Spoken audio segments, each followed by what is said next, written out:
What's going on, everybody? Happy Thursday night. Happy game day, game night, depending on wherever you're joining us from. I am Aaron James. Welcome to another live streaming watch along party from yours truly right here at Shark City Hockey.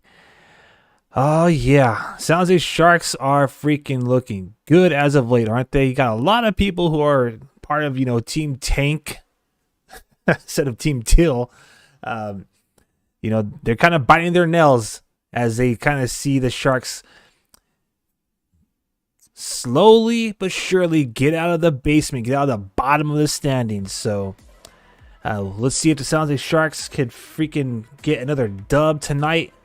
And with that being said, let's start off tonight's show per usual. First, before we go into the projected lineup, let's talk briefly about some of the things that are going on around the league that I think are worth note. Mainly, the rumors that are surrounding Mario Ferraro. I don't want to spend too much time on this because obviously this is more of a real-time reaction to what's going on during, the action, on the rink. But nonetheless, there's been a lot of noise surrounding what is being dubbed our top defender. Long story short is Elliot Friedman, I believe it was, made some kind of noise, made some heads turn on Sportsnet when he mentioned that, the Sharks essentially, general manager Mike Grier put the word out that they are open to moving some of their blue liners. Now, automatically, I think Sharks fans are going to assume that would mean Marc-Edouard Vlasic, considering that he has a $7 million, I think it is, average, annual average cap hit, and he's been healthy scratch more, pretty often. He's playing tonight, so I read an article out there that supposedly, Vlasic may not be, necessarily being considered to be traded, but Mario Ferraro definitely seems to be gaining steam. That's kind of interesting to say the least, because he is kind of, they say he's one of our top young defensemen, but he is 25 years old. Not that means that, he's too old to be on our squad, but there's this growing kind of desire, I guess is the lack of better words, amongst in some portion of the fan base that kind of is prepared to part ways with anybody over 25. Some of them are saying anyone over 27. I'm not all for that, to be honest with you, and now I'll share my thoughts on that in just a little bit, but let me just finish up the thoughts here. It was interesting because apparently, and I was reading into this today, I heard word about this, a couple of days ago, the last time we got together on our watch party. I think we touched base on this, but I spent a little bit more time when I had some time, just reading up on the whole thing, and apparently Carolina is one of the teams that's rumored to be interested in him. So that would be kind of unique to see, maybe a Super Mario and Brent Burns, the Wookiee from Sharks territory. Now obviously he's a Kane. It'll be interesting to see them, paired back up on the blue line. Some other things I kind of want to talk about that I find very intriguing is, former Sharks beat reporter for The Athletic, Kevin Kurz, was kind of making some noise himself by suggesting that Chris Letang and Erik Karlsson on the Pittsburgh Penguins are not working. And I believe the words he was saying is, who is really, like, I'm paraphrasing this horribly here, so pardon me, but essentially the gist was, like, who really was surprised that that defensive pairing wouldn't work, considering that it didn't work with Brent Burns. So some interesting storylines surrounding the Sharks blue line, or blue liners, former and present. I specifically just kind of wanted to talk about that because I know today everybody around the league is going to be, all eyes are on Patrick Kane, who is set to make his season debut against the San Jose Sharks. And as I mentioned previously on our social media accounts, Sharks fans can care less. Anyways, let's get into the opening lines up here, projected lines up in just a moment. But to finish up my thoughts on all these rumors surrounding, the likes of Ferraro and Vlasic, Vlasic can't be moved. He has that NMC no movement clause in his contract, if I'm not mistaken. And it was reported by the Mercury News that maybe the Sharks might ask him if he's willing to move it like they did for Burns. Now, from my understanding, I thought Brent Burns asked Mike Grier to be a part of a cup contender. He wanted to chase the cup after a conversation with Mike Grier and what the direction the team was going to be. So I don't know if that's the same case or sentiment going down with Vlasic, but very, very intriguing to see those two guys' names, circling the trade rumor discussions here. So back to my point really quick earlier, a lot of fans are hoping to see the Sharks for some reason or another part ways with anyone over 25 or 27 years old. Some fans out there believe that the future of the Sharks are either with the Barracuda now or not even on the squad. They're in the minor leagues like WHL, OHL, NCAA, etc., right? And that, potentially one of the top 10 picks of this upcoming draft should be the focal point and not doing what most Sharks fans want to see this team do tonight in Detroit and pick up some dubs. I'm just going to say this out there really quick. I am not, and all you who follow us here at Shark City Hockey already know that I am not a big fan of tanking, and I could care less. Like, I think most of the fan base doesn't really give a flying toot about a top 10 draft pick. I think they would rather see what is going on now. That is what the veterans on this team, with the blend of the young prospects and future, what they're building, the chemistry that's that they're stacking. Each line's finding their identities. They're buying into David Quinn's system, and that is turning into some great hockey for us fans to witness. Or as Anthony Duclair, I believe, put it, like, predictable. I'm saying, like, they're starting to gel and find that chemistry together. And I think more Sharks fans than not want to see that type of production on the ice and not essentially play for draft position here. So let's see if the San Jose Sharks can get it done tonight against the Detroit Red Wings, and let's spoil Patrick Kane's debut. So let's go into the projected lines here now, as action's almost soon to begin. Pretty much the same lineup as the previous game against the New York Islanders, with the exception of a little tweaking at the center on the fourth line. And obviously Mackenzie Blackwood is your starting goaltender tonight. So the first line, or tomato. Some people say this is the second line, others will say this is the first line. I'm dubbing this as the first line because I believe it was the most productive line lately. But nonetheless, these are your top 6 forwards and your top 2 defensive pairings. Fabian Zetterlund with Mikael Granlund and Anthony Duclair, along with Mario Ferraro and Kyle Burrows. The other forwards, William Eklund, Tomas Hertl, Alexander Barabanov, alongside Kalen Addison and Mark-Edward Vlasic. That third line is going to consist of Justin Bailey, Nico Sturm, and Kevin LeBanc, along with Nikita Hodiuk and Jean Ruda. The little tweak besides what's going on in net today is that Philip Zadina came off the wing, and Jacob McDonald is taking his place, so he's no longer going to be taking faceoffs as a centerman, and Mike Hoffman is on the wing with them as well. All right, let's move forward here. So I'm thinking that we have about maybe 5 minutes before the puck's about to drop here. So let's get the clock rolling. Face-off countdown. Just a quick reminder to everybody who's watching this game along with us.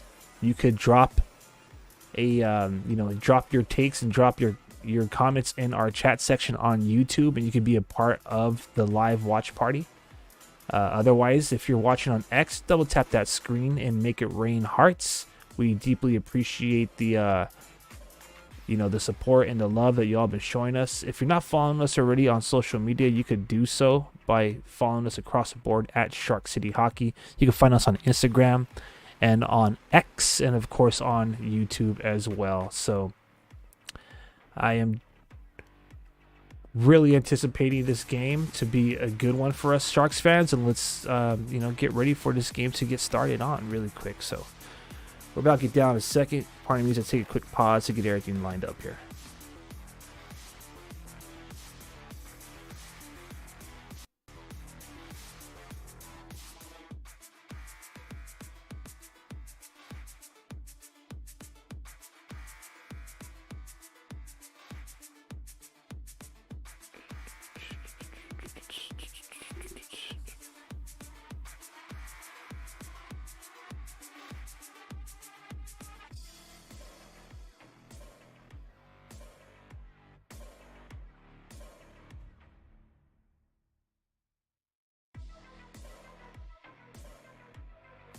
You are time parting the dead air, as they say in radio broadcasting. Parting the silence. I am just getting everything squared away here.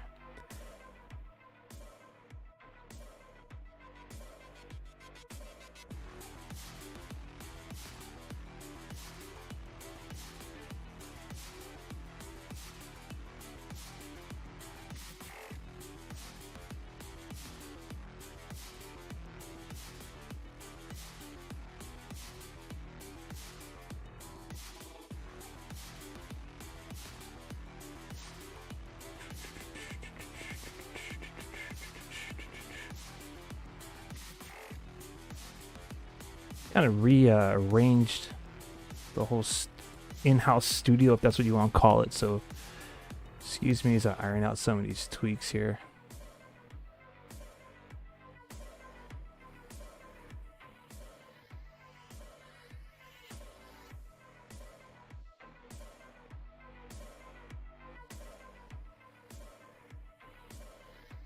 All right, so it looks like the puck's about to drop. So let's get to that.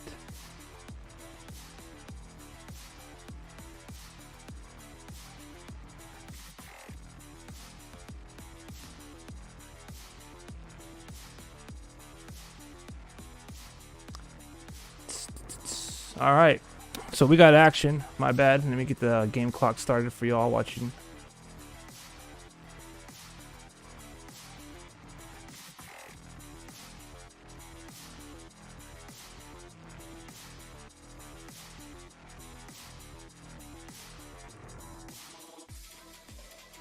It's kind of crazy to see the Detroit Red Wings play in a building that's named after a piece of joint, to be honest with you.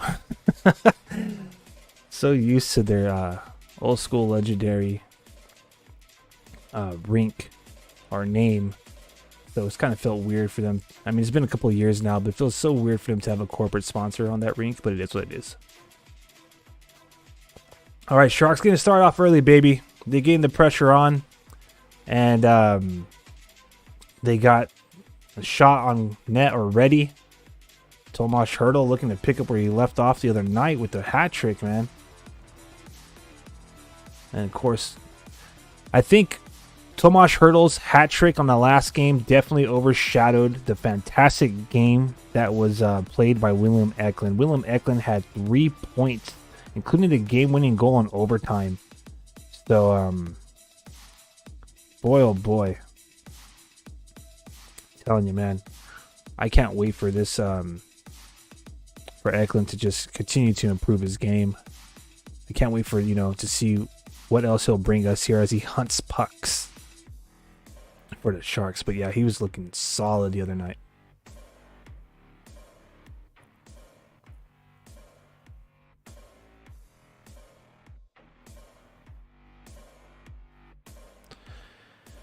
So let's hope that the scoring doesn't dry up here. But in the last 3 games, the San Jose Sharks have scored 16 goals. So, there's a lot of people out there in the fan base specifically that were kind of like, it's cool, they're just kind of, expressing themselves. But there's a lot of fans out there that definitely were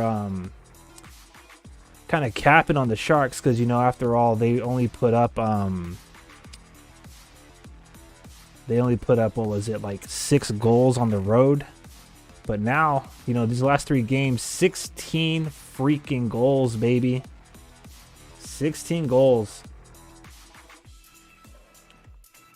So let's hope that the well doesn't dry up here in Detroit.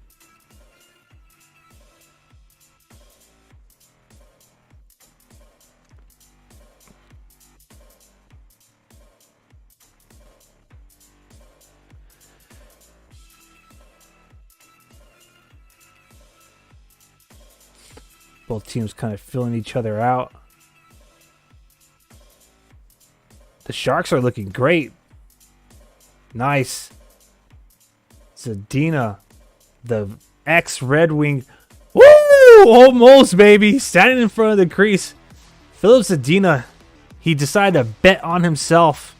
I think he made a great choice. But yeah, he's on the ice right now, and the Sharks, they look like at least early on, they're looking like the better team, man. They're, I like how they're playing. They have at least 2 men committed on the puck carrier when they're trying to enter the zone. They are, playing puck side attack is what it looks like.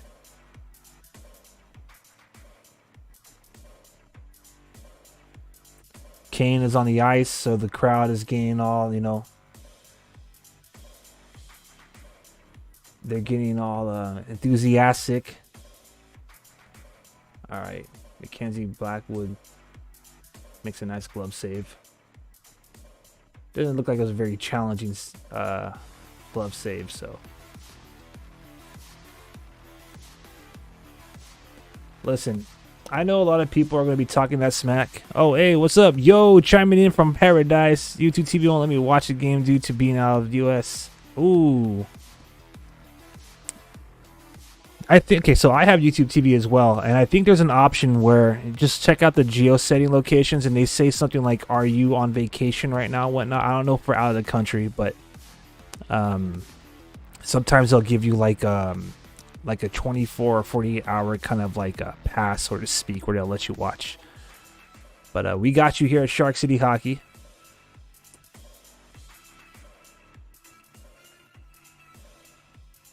So far, the Sharks kind of looking like the better squad. To be 100% honest with you.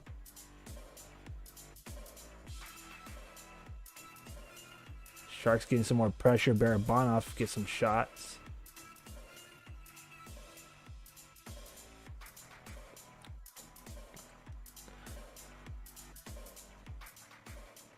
But yeah, a lot of Sharks fans are starting to wake up. I kind of made a reel the other day, kind of joking about it, how fans are starting to wake up to the Sharks actually being a good squad. They're way better than what I think people give us credit for. And I've been saying this all season, man. I've been saying this. It's gonna take them some time to find that chemistry. And again, 20 years ago, 20 seasons ago, back in 2003, 2004, the Sharks went to December, or they ended the month with just 3 victories. So this team is doing way, better if you want to, take, history into account with, where their first ever Western Conference team stood. So Blackwood being tested early right now. Pardon me as I'm trying to adjust the game clock here. So what you got going down in Paradise, man?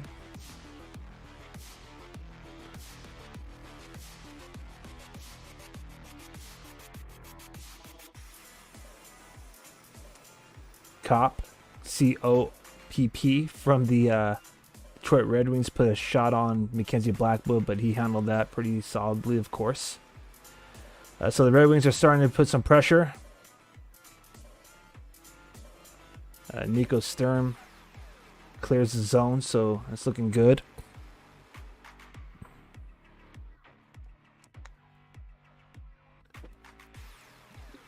If you're checking this out right now on YouTube, you could drop a comment in the chat section. You could be a part of the Sharks' fifth line. That's what we're dubbing the fans who are joining us in the comment section. Even if you are joining us and you're cheering for the Red Wings, or maybe you're just in here to troll from a completely different fan base, it's all good. Let us know who you think is going to score the first goal today. Detroit Red Wings or San Jose Sharks. Bonus points if you can actually guess the player that scores.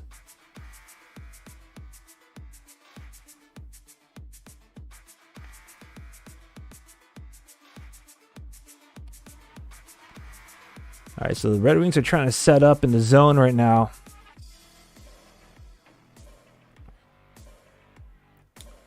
Ferraro's on the line. He's out there right now. And as we're talking about on top of the program, his name has entered the trade rumor discussion.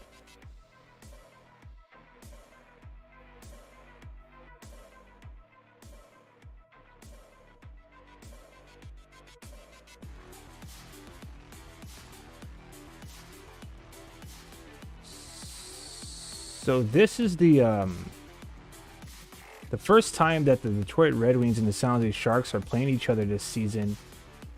Interesting enough, we played, the last time we played these Detroit Red Wings, completely different squad. And I believe the San Jose Sharks only have not even maybe just a line, maybe 5-6 players from that last time we played them on their team right now for these Detroit Red Wings.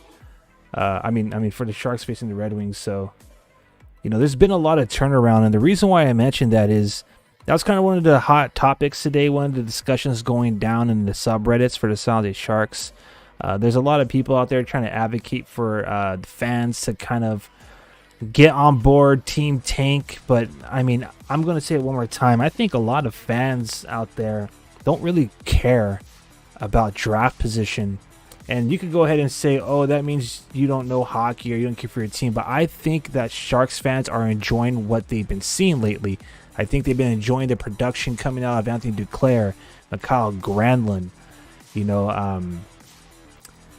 I know the Sharks being almost ranked bottom in almost every statistical category out there in the league, right?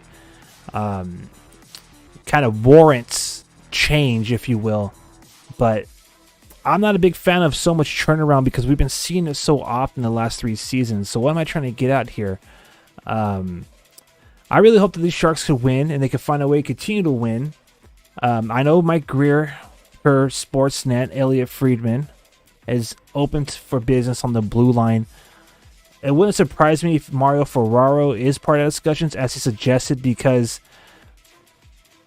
outside of blocked shots, statistically speaking, he's just under. You know what I'm saying? I don't even think he's a top 150 defenseman in the league. And I don't mean that disrespectfully. I'm just pointing out the obvious. And who knows? Last stream, I was talking about Hurdle not showing up. So maybe this will be Mario Ferraro's night as well. But the rumors are that he might go to, that maybe supposedly Carolina Hurricanes have interest. I would assume that Marc-Edouard Vlasic would probably be someone that gets moved prior to Ferraro, because simply put, he's constantly been benched, healthy scratch. But it'd be very interesting as we get ready to close the calendar year of 2023 and into 2024 and slowly approach that trade deadline. It'll be real interesting to see what moves, if any, General Manager Mike Grier entertains and maybe completes. But back to my point really quick, as I kind of like went on a little tangent there. I'm not a big fan of turnaround. I think most fans don't really care about getting a top 10 pick, unless of course it's coming from the Pittsburgh Penguins, right, for that Erik Karlsson trade. But I think most fans love what they're seeing from the vets, what they're building, and want to see them continue to build upon this culture and change things. I want to see San Jose Sharks team become a prime and preferred destination for top talent out there in the future, and maybe it's via free agency, or however however Mike Grier acquires his players. But the point I'm trying to get at is, like, outside of our region, the Bay Area, with all the things you could do here, there isn't really much attractiveness to joining this squad these last couple of seasons. But things are picking up, and I'm loving it. That's all I'm trying to say. I'm loving it, and I hope I see some more. If the Sharks do get the dub tonight, and right now they're looking good, they're out shooting the Red Wings 5-2. If they do continue to earn some points, and they would have earned points in 6 of the last 8 games. One more time, in case you missed it, they scored 16 goals in the last 3 games. And I think, what is it? They've only missed out on they got like 9 out of a possible 14 points, I think it is. Pardon me if my math's not mathing correctly. I'm kind of thinking on the fly. But yeah, if you're a part of Team Tank, I feel bad for you. Because, I mean, what a like pessimistic way to like approach a game. Anyways.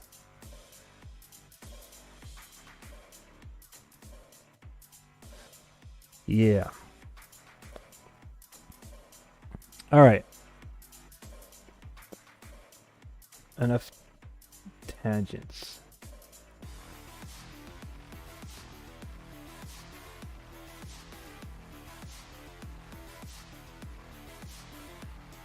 If I'm going to just talk about the trade deadlines here really quick. Actually, let me give you some like live in-depth game action. My bad. So the Sharks are taking the face-off deep in Detroit Red Wings zone. I'm also do some play-by-play since we have some of our faithful, some of our loyal fifth liners out there don't have access at the moment. So Hurdle Lions out there right now. Sharks are advancing into the Detroit Red Wings zone. They're going to work at the half wall in Detroit Red Wings zone. Barabanov takes the puck, sends it to Burrows, who tries to put it on the net, but it hits a body.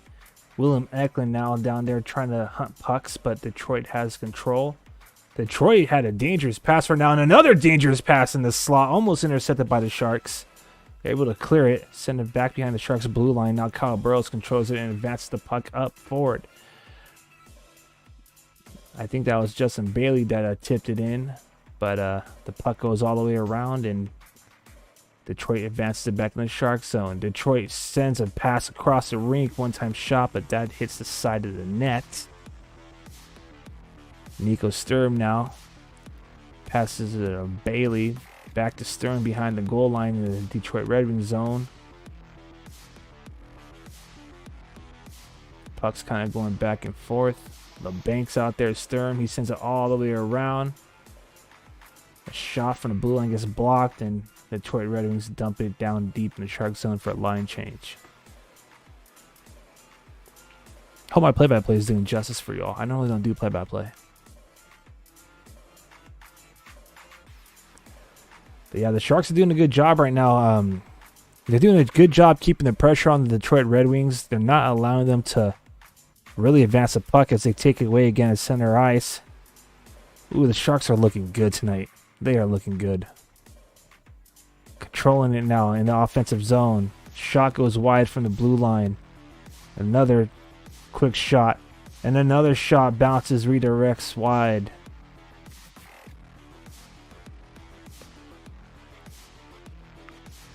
All right. Detroit gains possession of puck, and now they're setting up Campiano and Trapezoid looking for the pass, and now they advance it out the zone and dump it deep into the Sharks zone. Mackenzie Blackwood in the Trapezoid passes it to Hodiuk, who has plenty of space to advance the puck up, but it misses a Shark stick and it's icing.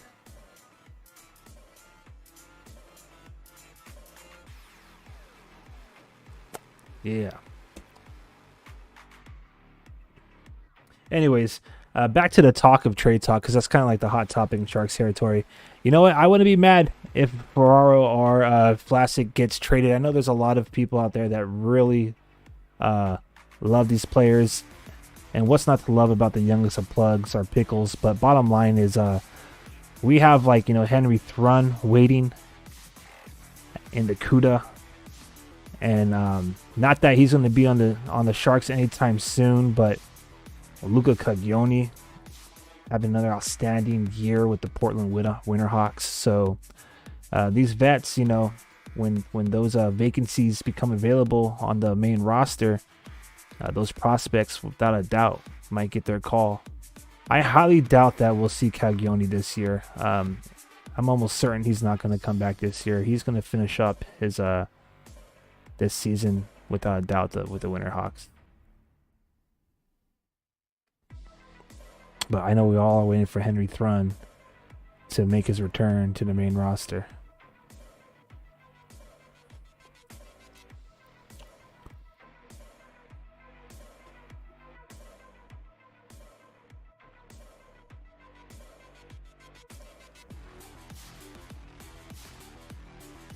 Don't forget to like this stream if you're, you know, chiming in momentarily, or if you're watching the whole entire, watch along the whole entire game with us here at Shark City Hockey. Don't forget to like the stream on YouTube and give us, show us some love on X. Deeply appreciated.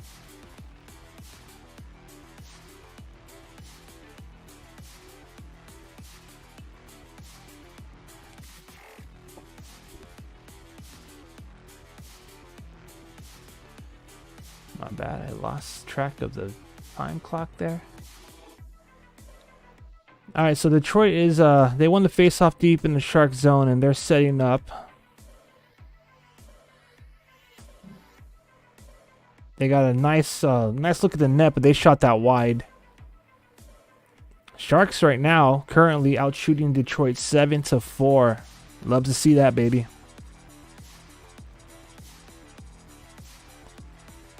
Again, if you're watching on YouTube, let me know who you think's going to get the first goal tonight. Is it going to be Detroit or is it going to be San Jose? Shark City versus Motor City tonight, baby.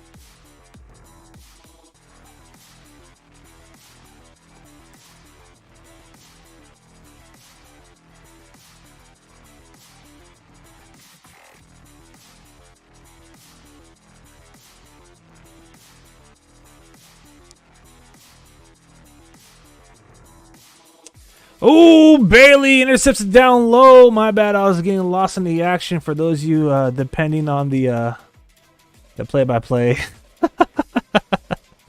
my fault. Justin Bailey just took the puck off of the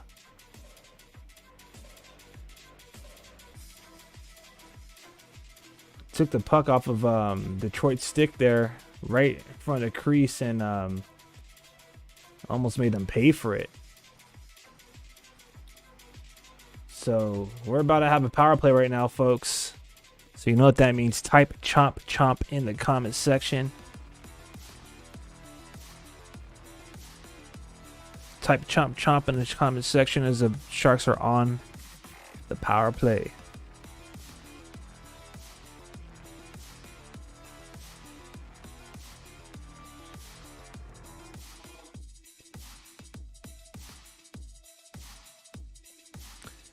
I guess as they're on a commercial break, here's a good time to go over the historical stats.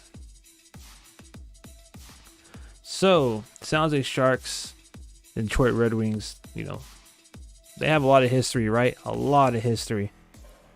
For us fans, we all remember that first year in San Jose when the Sharks officially moved into the San Jose Arena, as it was called at the time. And, we had that upset Game 7 win. But speaking of strictly regular season games, this is the 101st all-time game between the Detroit Red Wings and the San Jose Sharks.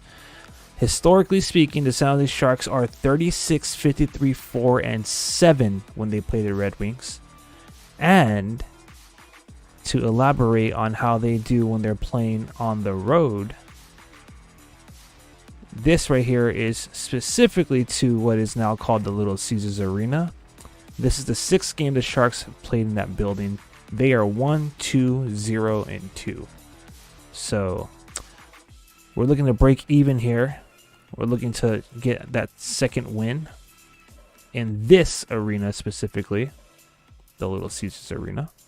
The Joe Louis Arena, that iconic name I was talking about earlier. The Sharks played 44 games there all time. They're 12, 28, 1, and 3, for those who are wondering. All right, Sharks are on the power play.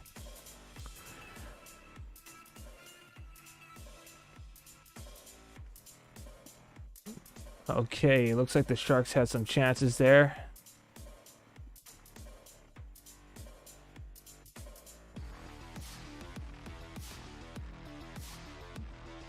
All right, some more chances. Fabian Zetterlund had a good look there, who's tied for the team lead in goals. Who'd have thought? Like, seriously, who'd have thought that, with all that noise surrounding, Duclair and Zetterlund and Granlund and etc., who'd have thought that these guys would be like, balling out and leading the surge here in Sharks territory? I always believed. Anyways, 1 minute and 30 seconds remaining on this Sharks power play. The penalty was by Ben Chariot for hooking against Justin Bailey. And rightfully so, as Justin Bailey stole that puck away and almost made them pay for it right there in front of the crease. So they did what they had to do, the Red Wings, to prevent Bailey from scoring, who's also been, of course, really refreshing since he signed that contract with San Jose. All right, Sharks setting up by the blue line. Takes a shot. Hits some bodies. There we go. Granlund now working it by the face-off circle. Feeds it to get a tip by Eklund. Woo! That would have been sweet.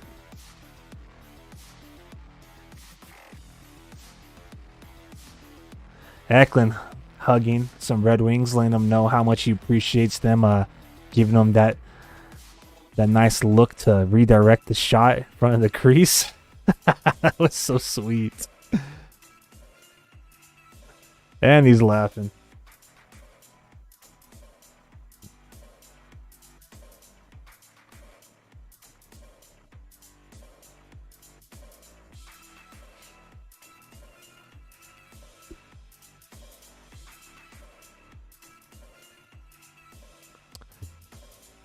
All right. Sharks win the face-off. They're trying to set up on this power play here. 45 more seconds remaining on the man advantage for San Jose. And, of course, they give up a shorthanded opportunity on a breakaway. Thank goodness that shot went wide. Man, the San Jose Sharks are out shooting Red Wings right now 12-4. Who would have thunk? Whew, I love it. Give me more. Less of this, though. The Detroit Red Wings are doing a good job of pinning the Sharks deep in their zone as we have 20 more seconds remaining on the man advantage here. Sharks entering the offensive zone now, trying to set up this last chance, but that was cleared by Detroit. So it looks like the Sharks are not going to score on this power play, which has been an issue. Oh, that was kind of nasty. Jacob McDonald was in a trapezoid and kind of bounced off of the boards there. Almost gave the puck away. But hey, the Sharks cleaned that up, and again, even with the man advantage being over, they're pressing the issue here. They're deep in the zone with the puck, working it along the half wall. Sturm is out there. I think he has Adina with him and Bailey.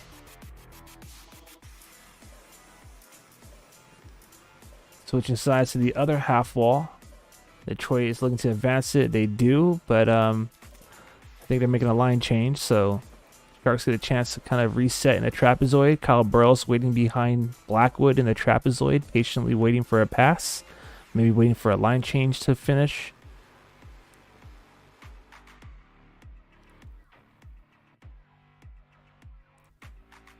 All right. Looks like Granlund Duclair is out there. Uh-oh, Detroit, the good opportunity. And Blackwood with the great save, baby! Blackwood stretching out that freaking right leg pad to make an outstanding save, and there was a juicy rebound with the wide open net. Sharks are able to clear that up, but the pressure is still on. Now they finally clear it. Here's Duclair. Duclair, my man, he's awesome. Duclair is the Duke of San Jose, looking good, man. 5 freaking points in the last 3 games he's played. 3 goals, 2 assists. Got the primary assist on Hertl's first goal the other night in New York. I'm a big fan of Duclair. I really hope he stays a Shark. I don't care what anyone says. Enough turnover already. We need. I think that Granlund Duclair combination is become a staple. And Duclair, he's finding ways to gel with all the other line mates as well. Ooh, it's getting physical out there. Sharks absorbing some body checks, but we control the puck some more. All right, so the one thing that I'm noticing in this game that we probably haven't noticed all season long is the Sharks are bringing the pressure and they are dominating puck possession. They are not really allowing Detroit to do anything, and for a change, they are outshooting their opponent, the Red Wings, by twice as many shots. Right now, the Sharks have 12 shots on goal, and Detroit Red Wings have 6. Also notable is that the pace of this game is pretty solid. We are speeding through this first period as we approach 2 minutes remaining in the first frame.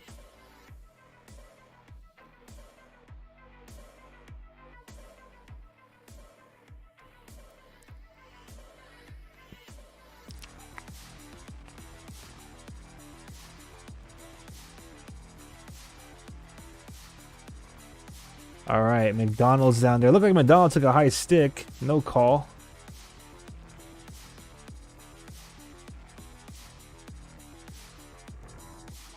Oh, Detroit Red Wings had a nice opportunity, point blank, and they missed. And I'm noticing that too, man. Detroit Red Wings are definitely missing the targets. They are not, they have plenty of shots, but none of them are hitting the net. So thank goodness for us. Nice.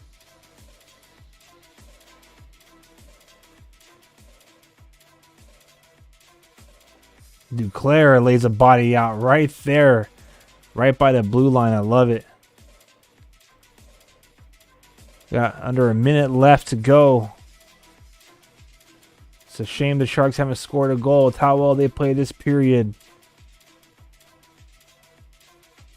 They're trying. Granlund has a nice look. That goes a little wide. Burrows keeps it in. Sharks are working it down deep. Duclair has the puck in the trapezoid behind Detroit Red Wings net. Oh, they're chipping away at it. They're shooting it, and it goes a little wide. Oh, Zetterlund just missed the freaking net, baby.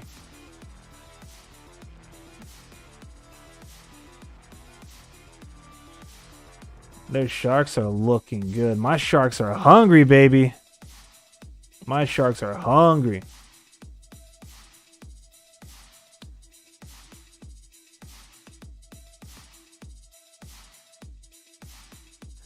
Wow. What a period, Sharks fans. What a period. All right. Sounds like Sharks are looking good. I want to step aside for a quick moment and get the first period stats lined up for y'all. We'll talk about it in just a moment. So thank you for joining me. I am Aaron James, and you are watching Shark City Hockey's watch along and real-time reaction to the Sounds like Sharks versus Detroit Red Wings game here. We'll be right back.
All right, welcome back, Sharks fans.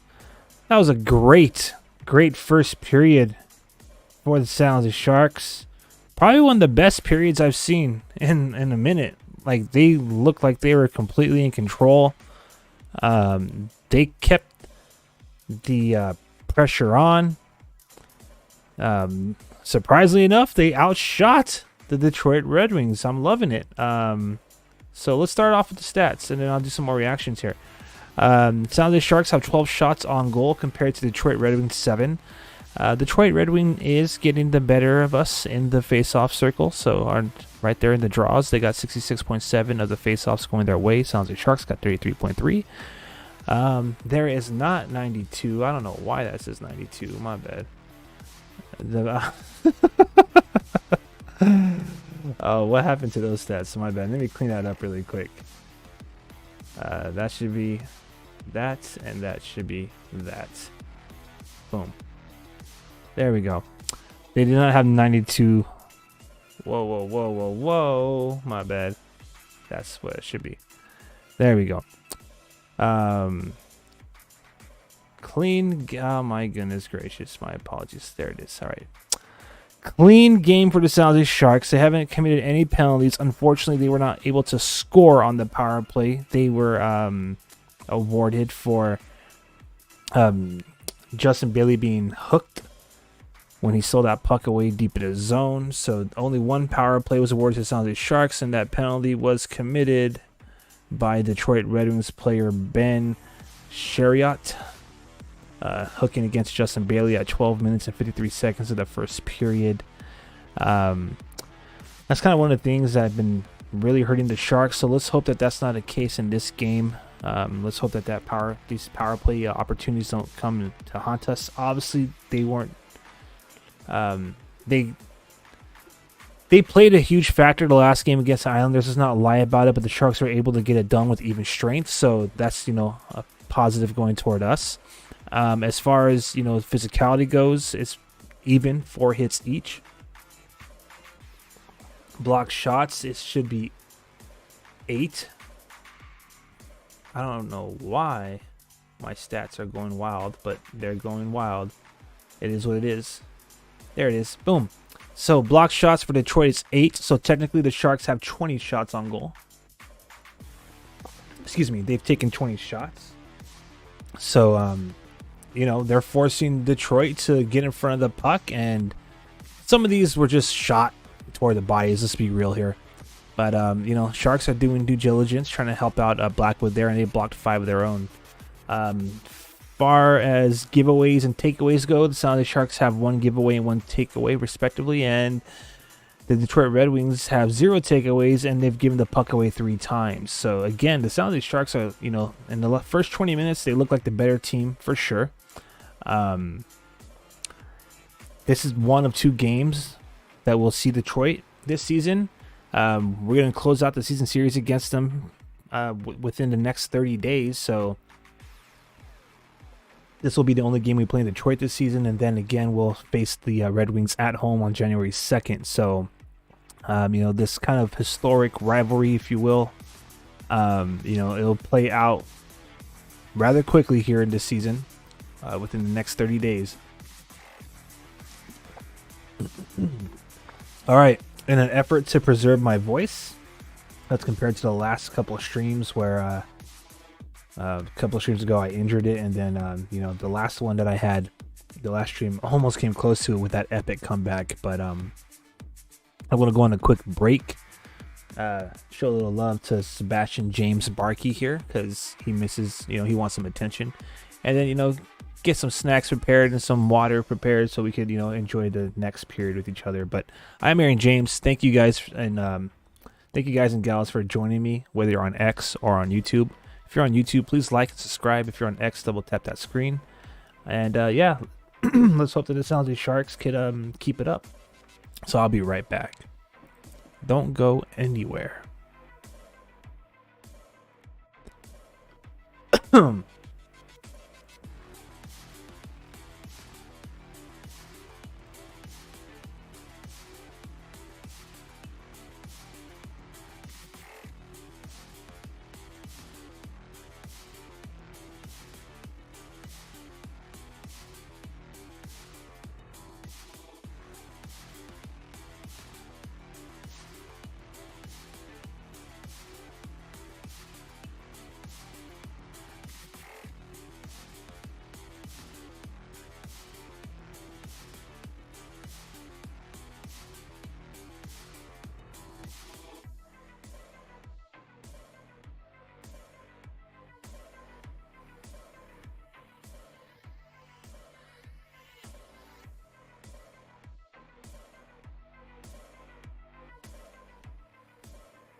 All right. What's up, everybody? I'm back. Let's take a look around the league today. So Outside of Patrick Kane making his debut against the San Jose Sharks, another big storyline that we could care less about here in Sharks territory is going down right now in, I believe in Anaheim, if I'm not mistaken. My apologies. Actually, Chicago. So a little bit, let's see, what's a little bit later tonight, or about 40 minutes from now, you're going to see the matchup that a lot of hockey fans are looking forward to. That's Leo Carlsson and Connor Bedard. They will be facing each other, so that's going to be the first and the second pick of this last draft year. Connor Bedard went first overall to Chicago. Leo Carlsson goes second overall to the Anaheim Ducks. So the left-handed centerman for Anaheim, 6'3", 18-year-old, is going to be taking on the right-handed 18-year-old 5'10" centerman Connor Bedard. So without a doubt, that'll probably be one of the most unique opening face-off visuals for hockey fans this season. If you are the type of fan that appreciates, stars from around the league, and can get past watching like two of our rivals play each other. So while we're talking about the league and what's going on around the rest of the league, let's take a quick look at some of the games going on right now. The LA Kings are up right now after the first period against the Montreal Canadiens. They're up by a score of 2-0. After one period, the Toronto Maple Leafs are trailing the Ottawa Senators at a score of 1-0. The New York Islanders looking to rebound from what they thought was rather a embarrassing loss to the Sharks, but to us it was awesome. It was jawsome. They are trying to redeem themselves against the Columbus Blue Jackets. They're leading right now in the first period with about 12 minutes remaining at a score of 1-0. And you have a tie game, 0-0, against the Buffalo Sabres and the Boston Bruins. A nice healthy slate of games today going around the National Hockey League. I think none more anticipated than that Bedard versus Carlson game. Other teams that are going to be facing off against each other tonight is Joe Pavelski's Dallas Stars and Alex Ovechkin's Washington Capitals. Then you have the Tampa Bay Lightning versus the Nashville Predators. And you have Philadelphia Flyers taking on the Arizona Coyotes, and the Carolina Hurricanes taking on the Calgary Flames. The Winnipeg Jets will be taking on the Colorado Avalanche. The New Jersey Devils will be taking on the Seattle Kraken. The Minnesota Wild are going to be facing the Vancouver Canucks. So as I said, really nice, healthy slate of hockey action for hockey fans around the world, but probably none more anticipated outside of Sharks territory and Sharks fans for tonight's game with the return of Patrick Kane. We could care less about that again, but probably none more anticipated than Connor Bedard versus Leo Carlsson. So I'm almost certain that game's going to be nationally televised. Let me just double check on that. Perhaps it isn't. Maybe it'll only be local. But y'all know how to watch that game if you really try to see it. Anyways, so yeah, sounds like Sharks right now. They're tied up Detroit Red Wings. They looked good. They look like the better team. Honestly, the first 20 minutes, they've been keeping the Detroit Red Wings in their zone, kind of, in my opinion, controlling the puck.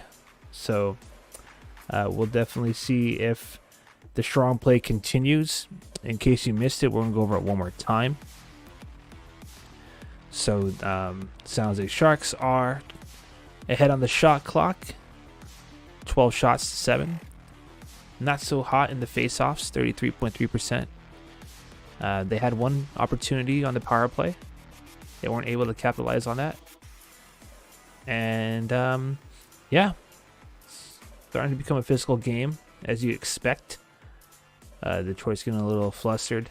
So we have some changes here. Let me change this up. So again, I get these stats off of NHL.com, but I'm telling you, all season long, they are like literally like lacking. They post one thing and then like 10 minutes later, they change it up. So let me give you the most accurate, up-to-date stats. 14 shots for San Jose, 7 for Detroit. 26.3 of the face-off wins are going San Jose's way. And as far as hits go, those are accurate, and so are the block shots. Sharks have 1 giveaway, 1 takeaway, and Detroit has 0 takeaways and 3 giveaways. So the Sharks have been the better team, plain and simple. Let's hope that this continues. So let's see. We're looking at about 5 minutes remaining before we get back to the second period. So with that being said, I'm going to take another quick break and get prepared for second period of action. So don't go anywhere. We'll be right back one more time here on this live watch party.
All right, my fault.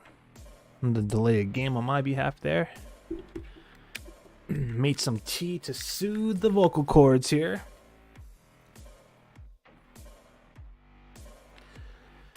So the Sharks have been having a rather impressive freaking road trip, man. And back when they played New Jersey and they smashed on them, I had accidentally got too wild and out. So excited from that those results that I freaking injured my vocal cords, and since then I've just been trying to recover. But it's been tough. What the heck's going on here? There we go.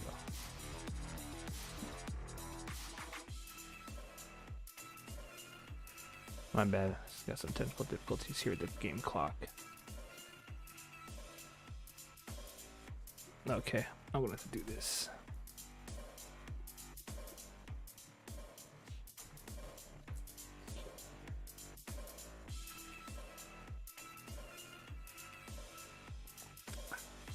Soothing, so soothing.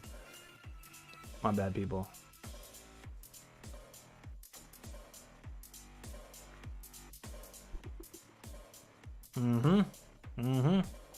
All right. Some BS.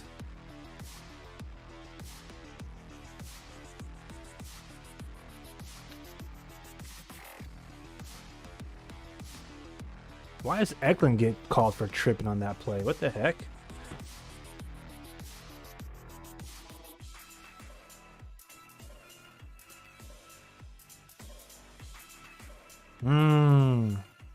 Eklund drops his stick. It looks like he went to go for it. The Detroit Red Wing player trips on his stick that's on the ice, and they penalize him for it. That is so bogus. They got lucky, dude. They're definitely trying to help them out. So, yeah, of course, because Patrick Kane, right? So now Patrick Kane's going to be on the power play with the Detroit Red Wings. Weak sauce. Weak sauce. They always got to cheat us to beat us, man.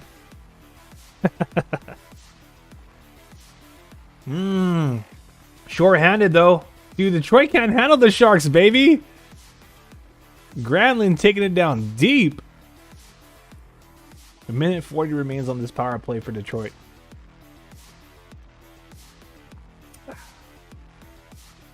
Well, that's just what the doctor ordered.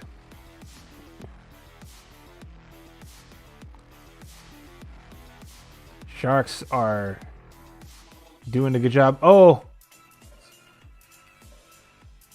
Zetterlund, man, almost.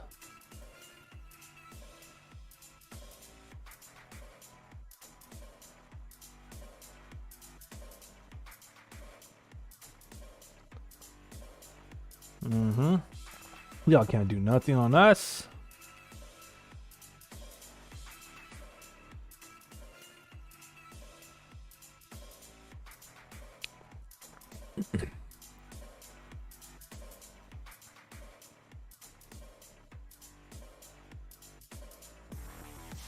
What are you looking at over there, baby? What got your attention?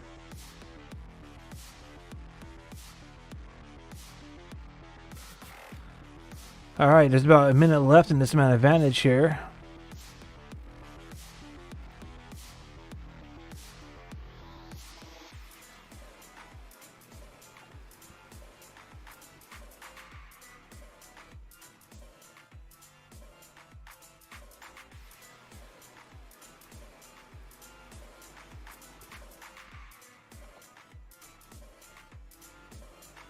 Sharks look to clear the zone, but it's held in.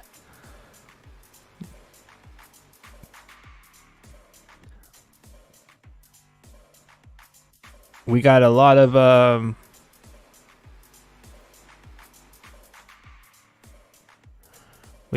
random comments coming in right now. Appreciate it, but I think you might be accidentally dialing seems like you might be pocket commenting.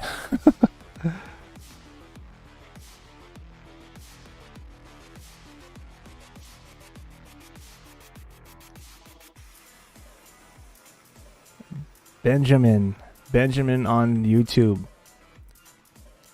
Complete sentences, not acronyms. But thank you for joining us.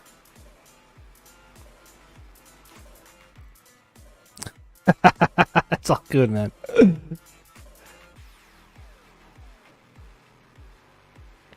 All right. Let's see. Is my game clock accurate? Not quite. We'll let it run out. Sharks killed the penalty, so that's what's good. There is 16 minutes remaining in this second period. Detroit still has a pressure going on, but the Sharks are advancing out the zone. All right, here comes freaking Granlund and Eklund. Looks like Barabanov jumped on the ice.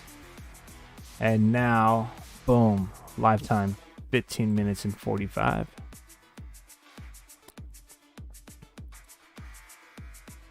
All right, Hurdle has the puck. Tries to throw it to the net, but it gets intercepted. He got intercepted in front of the crease for clarity. It's a 0-0 game. Sharks are leading in shot department 15-17. What's up? Pardon me, I'm enjoying some nice warm tea. Sharks have been doing so good lately that been freaking blowing the vocal cords on these watch parties, man.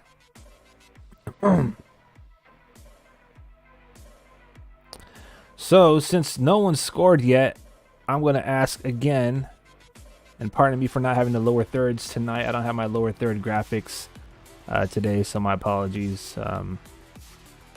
I had something new lined up again, but I didn't get a chance to line them up. Or I didn't have a chance to get it lined up in time for the stream. So I'll have to ask the questions as we go. But who do you think's gonna score the first goal? Detroit, San Jose. Type DET for Detroit, or RW if you want to put Red Wings, and SJ for Sharks. But right now, oh, nasty giveaway. Ooh. That was a great opportunity for the Red Wings. They had intercepted the puck down low, and they had three guys surrounding the net.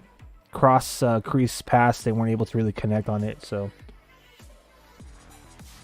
we lucked out, which is all good.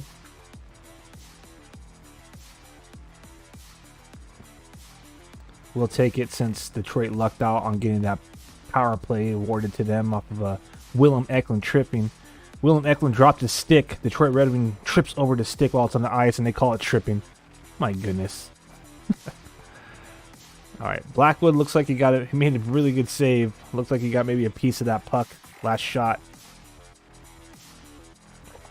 Oh, they hit the post. Detroit's starting to heat up. They're starting to bring the pressure. And they are putting a lot of pucks on the nets. But it's all good. We cleared a puck. McDonald almost goes on a breakaway. Oh, Detroit again. And Blackwood, baby. Just shutting it down. Calm, poise. I like it. Big in the net.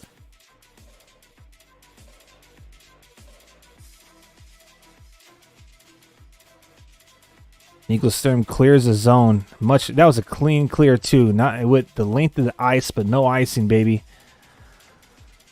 Sharks needed that. Red Wings are starting to heat up. All right, Hoffman is out there with McDonald, and I can only assume Bailey.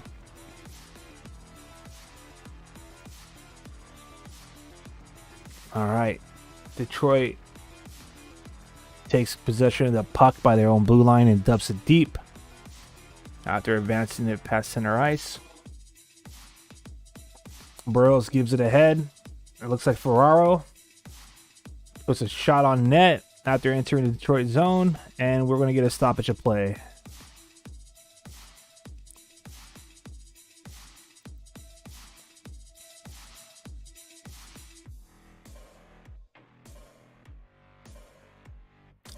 All right.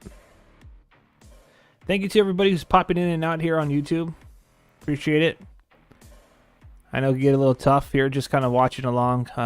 As this watch along stream kind of evolves throughout the season, I'll definitely try to find I'll try to find more ways to make the streams more engaging.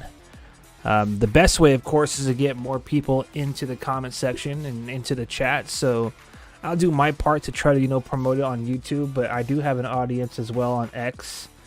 And if you're watching on X, double tap that screen, make it rain hearts. If you're watching on YouTube, please like and share this stream. Encourage other Sharks fans and hockey fans in your, in your circle to join us here. And let's all, talk Sharks hockey. And, of course, if you're chiming in and you're part of Motor City hockey fan base, it's all good. Welcome to Shark City hockey. And yeah, let's see what we got, baby. But so far, so good. I like what the San Jose Sharks are doing in this game. And for everybody who thought that, the Sharks are going to be a fluke, because we were looking good at home. Look at us on the road, baby. Look at us on the road. We have 16 goals in the last 3 games. If we freaking if we get points tonight, which so far there's no reason to believe we're not, they're playing really good. That'll be what, points in 6 of the last 9 games, if I'm not mistaken. So yeah, I'm loving it. I am loving it. Anyways, hey, check us out on Instagram too if you haven't already, man. Instagram is probably our fastest growing account, and I'm so happy about that. Hopefully the haters don't try to come after us over there. But seriously, like, if you don't know by now, people reported this beautiful watch party stream on Facebook. For some reason or another, they're freaking restricting our access to that social media site now. So, the party is going to continue on Instagram, and the commentary will continue on X, formerly known as Twitter. And hopefully y'all could help grow the channel and continue to support Shark City Hockey. Hopefully they don't try to come after us.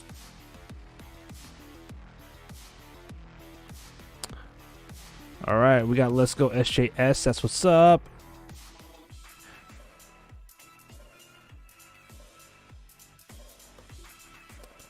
The Sharks are looking good.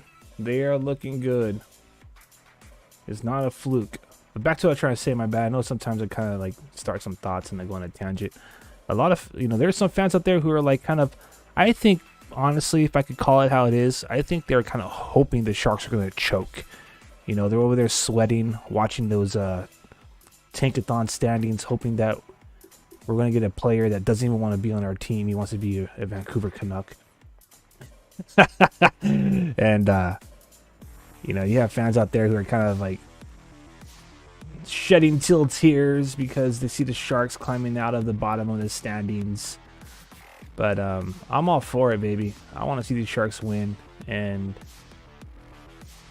back to the point, a lot of them were saying, oh, they haven't won anything on the road and so far. But I would say that, based on recent, like from last season, the way last season ended and this season, the way it's begun, that the Sharks are having a rather successful road trip. So we have two more periods remaining in this game, so we're almost halfway through this period, and then we have a another game coming up to finish off the road trip on Sunday, I believe it is, Sunday night, 7 o'clock, against the defending Stanley Cup champs, the Vegas Golden Knights. Nothing would make this Sharks fan happier than to see the Sharks not just win tonight, but to beat the Vegas Golden Knights at the T-Mobile Arena. Nothing would make me happier. No cap.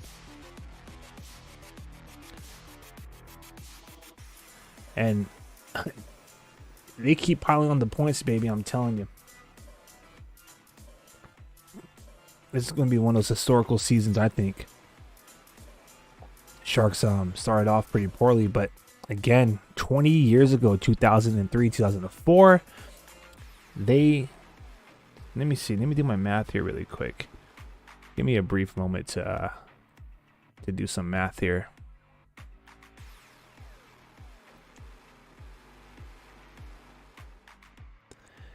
So let me see. 3. That's 10. So 19 games. Where are we at right now? Are we on our 19th game yet? Let me see. Standings. NHL. Ah! I should have been giving focus on the game. All right. Well, Detroit has found the back of the net, fans. Detroit has found the back of the net.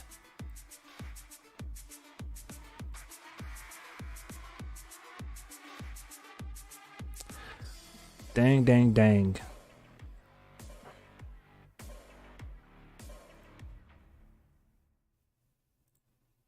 Who was that?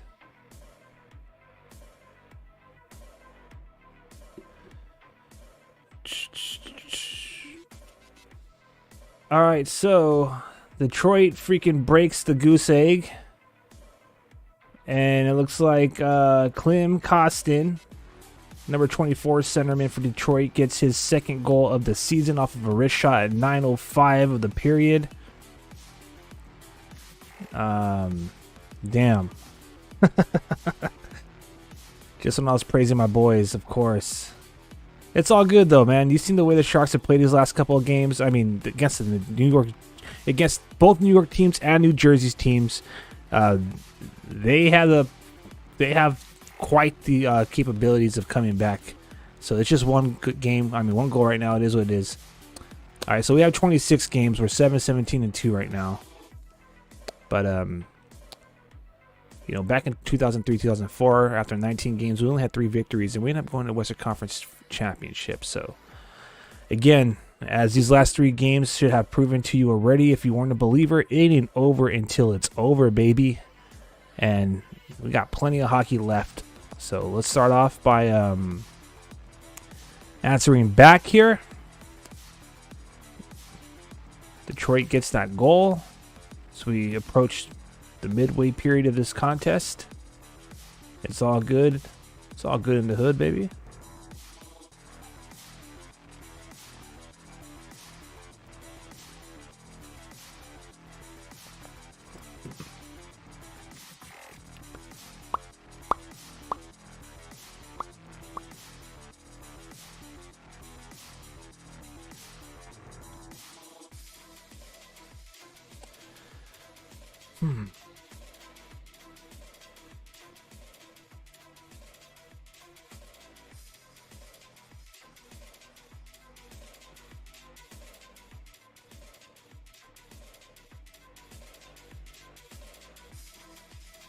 All right, Detroit got a little confidence from that little momentum boost as they had some quality chances again in our zone.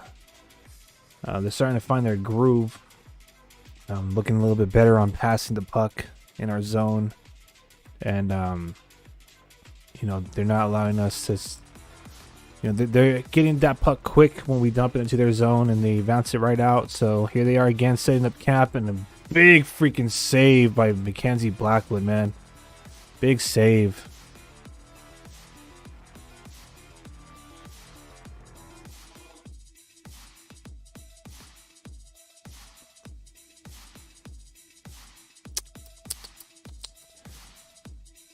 So that puck got stuck underneath Mario Ferraro's skate. He literally is like slouching over, looking down to see where it's at. And it gets slammed home. So that's really unfortunate because,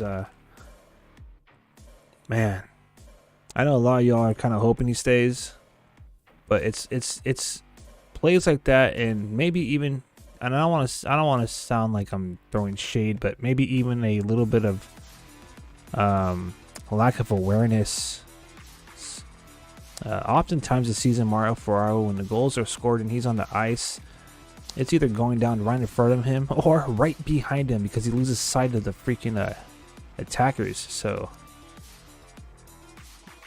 in this scenario, off the face-off, Nico Sturm actually wins the face-off, and it goes off of Kevin LeBank's stick. He kind of oddly redirects it right toward Blackwood, and Ferraro is doing his best to like Well, let's see that one more time. I'm going to break it down slowly. So Nico Sturm wins the face-off. The bank fails to get the puck as it kind of oddly trickles past him. And then Ferraro is the next Sharks up who has the cleanest look at the puck. And, I mean, that's just a great play by Klim Kostin. He poke checks it over Mario Ferraro's stick. Still, Ferraro has an opportunity to make a play. But he overskates it, literally. The puck's by his toe. And then Kostin just literally taps it right there past Blackwood. So collectively, that was kind of a team effort goal against. And, you know, that one brief moment of, you know, not playing, you know, quick couple of mistakes. And, you know, next thing you know, Detroit's up 1-0. So it happens.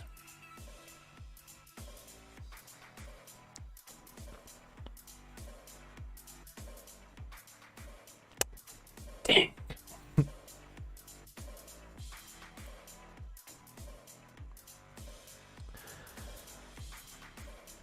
All right, so the Sharks are still kind of like struggling to regain possession in their own zone. Detroit's again setting up deep. Oh no, Detroit is really woken up in this period after that goal. They've had about 2 solid chances following that goal. Here come the Sharks. So Eklund intercepts it. He gives it to Barabanov. He intercepted the center line. Barabanov's deep. He tries to center to Eklund, but he doesn't get a clean puck. Now Hurdle controls it behind him. Oh, man! Hurdle was in the freaking trapezoid. Dekes some players and feeds Eklund cleanly. Cleanly in front of the crease, but he couldn't bury it, baby. That's all Butsu. It happens.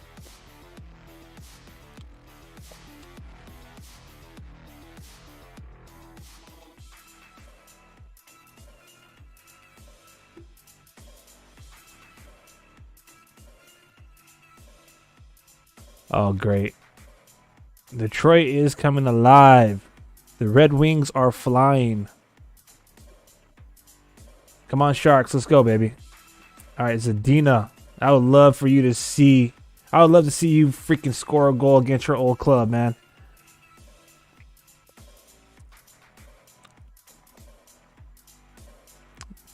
All right, Sharks are setting up now. Ferraro puts on net. Bounces wide. All right. 2-on-1 against Ferraro. Great. Good thing. McDonald came out for support. Blackwood safely, cleanly makes a play. And as soon as I said that, they freaking score another goal. How did that happen?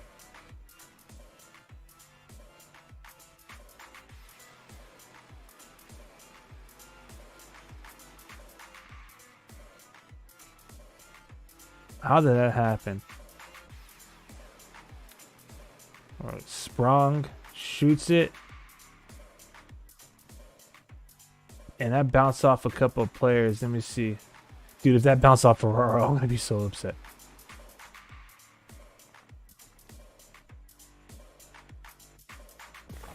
All right, Sprong shoots it. That would off of... All right, it looked like it bounced off a Detroit player, thank goodness. But nonetheless, Detroit's up now 2-0. Oh my gosh, and just like that, another freaking goal. Wow. Wow. Wow. What the F is going on? What the F? Did that... So many deflections going on in front of Blackwood. This guy can't even freaking... Oh yeah, that deflected.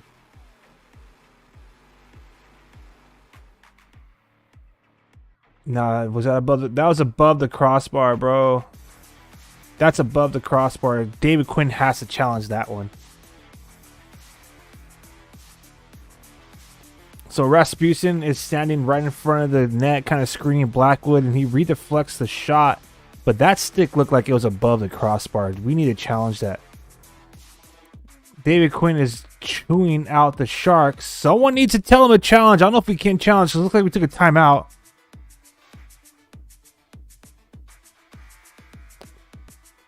All right, so literally in a matter of what, 1 and 4 minutes, 3 goals,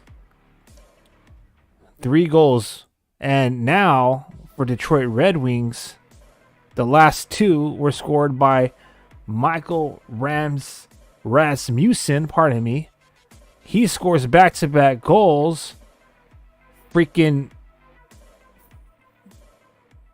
Oh my gosh. 14 seconds.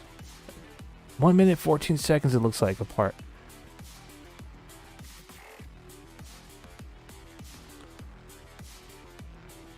Now they're feeling it. And they score again. This is getting out of hand.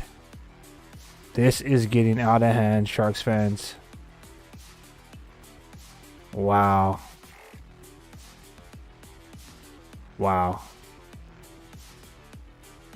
This is ridiculous.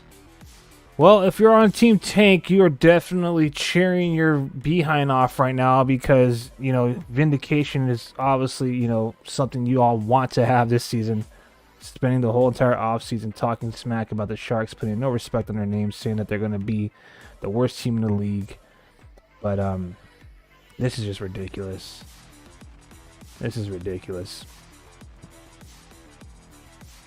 I'm going to tell you right now, that Detroit Red Wings song is an ultimate troll song. D12. Purple Pills, whatever it's called. But Eminem singing. Na na na na na. It's an ultimate troll song right now. I'm not going to lie.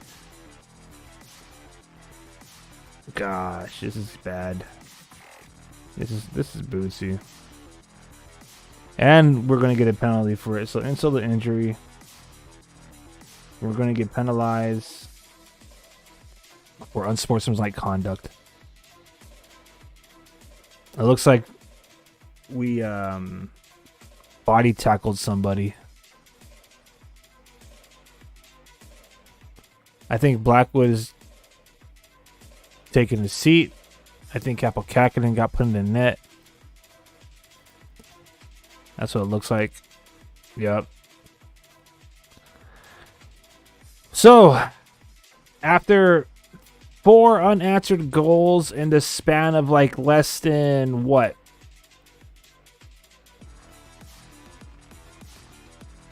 In the span of less than like 4 minutes. Less than 5 minutes, pardon me. Finally, baby! Woo! It's about time!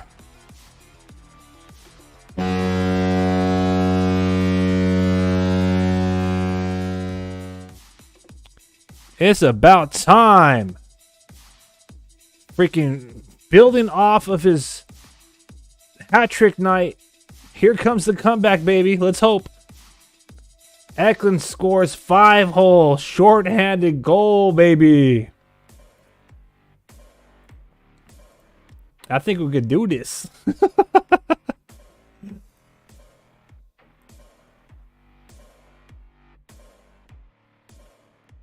Again, San Jose, the last 3 games, with the exception of that Rangers game, we've came from behind to win these games.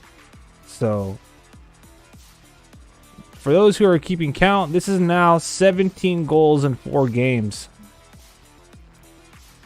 Let's see, we got one more. Right now, the shot clock is, the shots are even, 19 apiece. All right, here we go. Another 2-on-1 short-handed, baby. Yeah!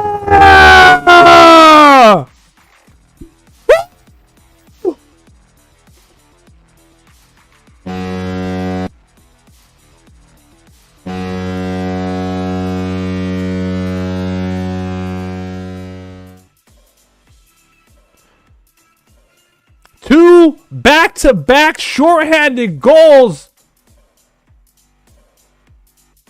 And Fabian Zetterlund comes through. He checks it away at center ice and just freaking buries it. Woo! 2-4. Detroit scores 4 back-to-back goals less than 5 minutes. And now the San Jose Sharks scored 2 goals short-handed.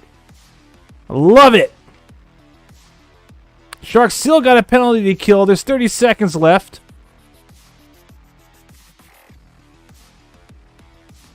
Both of those goals are unassisted so far. Tomas Hertl scores at 14:06, 8th goal of the season. Fabian Zetterlund says, wait a minute, I want the lead too.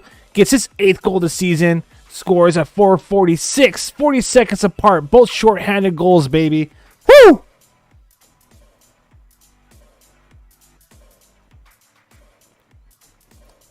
What's trippy is that Kaapo Kähkönen's in the net now. So that'll be nuts. If the Sharks come back and win this one, man.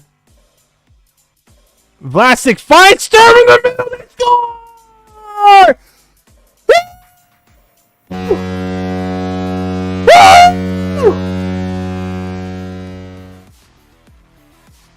Yeah! At 4:08, baby!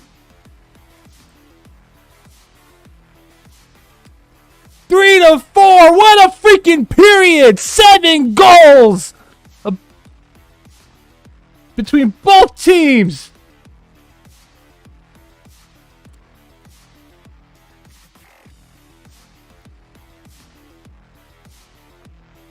This is amazing. That was just a couple of seconds shy away from being another shorthanded goal, baby.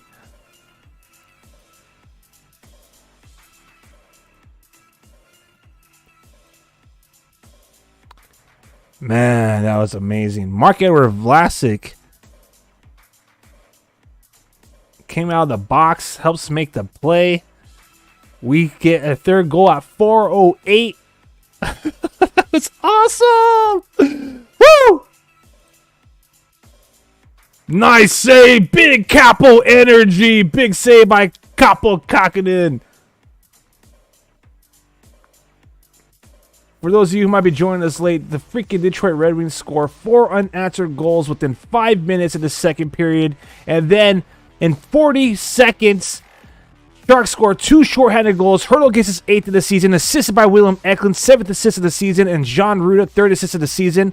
Then Fabian Zetterlund scores his 8th of the season, shorthanded just 40 seconds after. 4th assist goes to Jan Rutta, his 4th assist of the season, pardon me, and Granlund gets his 12th assist of the season. And then, just a little bit more than a minute after that, Nico Sturm scores his first goal of the season from a feed by Marc-Edouard Vlasic, his first assist of the season, and Kyle Burroughs' 3rd assist of the season. 7 goals in a matter of 7-8 minutes. The Sharks still got work to do. We're trailing by 1, but oh boy, was it looking kind of bad. I'm telling you, put some respect on my Sharks team's name, baby. These guys are the real deal. Oh yeah, I'm loving it. All the momentum is really, I think, on our side right now, but Detroit is really trying to, they're trying to answer back. Oh, I'm loving it. Okay, my bad. I need to get back in the game. Sharks are in the zone. They're looking to work to tie it up. Oh, yeah. 2:11 remaining. 2:11. Man, that was amazing. All right, let me see if I can feed you some freaking info here now. My bad. Let's recap some of this stuff. All right, so Tomas Hertl. This is Sharks PR on X. Tomas Hertl, shorthanded goal. It's his first shorthanded goal this season. And now Tomas Hertl is tied with Mike Ritchie and Evander Kane for 9th on the Sharks' all-time shorthanded goal list with his 6th of his career. All right. Moving forward, Fabian Zetterlund gets a shorthanded goal. Just 38 seconds apart. That's so awesome. So awesome. And then Nico Sturm gets his third Sharks goal. I believe it's his first of the season. Yes, it is. At 4:08, as I mentioned, with 4:08 left to go, pardon me.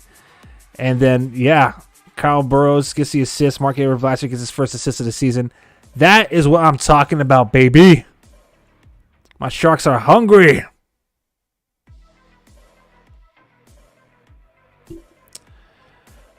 Man, what a freaking period. What a freaking period of hockey. Honestly, that was looking very dire for us Sharks fans. But that was amazing. Thank you to everybody who's joining me on YouTube right now. If you're joining me on X, you are jawsome as well. If you're watching a live stream on X right now, please double tap that screen. Double tap that screen and make it rain hearts. And if you are watching on YouTube, please like this stream and don't forget to subscribe. Outstanding. If you are watching on X and you want to drop be a part of the discussion and drop your comments in the chat section and talk amongst other Sharks fans, you could do so on our YouTube channel. Find us at Shark City Hockey as well. Man, this is fun. What a great period. This is awesome. Great board play by the Sharks on that last goal. All right, here we go. Detroit trying to set up late here in this second frame. Took a shot on net, save. Kaapo Kähkönen's looking solid. Willem Eklund looks like he's hunting pucks. Wins that battle. Sends it deep. Barabanov and Hertl there. Eklund intercepts it at the half wall. Didn't have much support, so they're retreating. Detroit Red Wings trying to get past Hodayuk, but he gets the puck back. Now the Sharks are kind of setting up behind their own trapezoid here as we approach 1 minute remaining in this period. As a matter of fact, let me get us back to real time.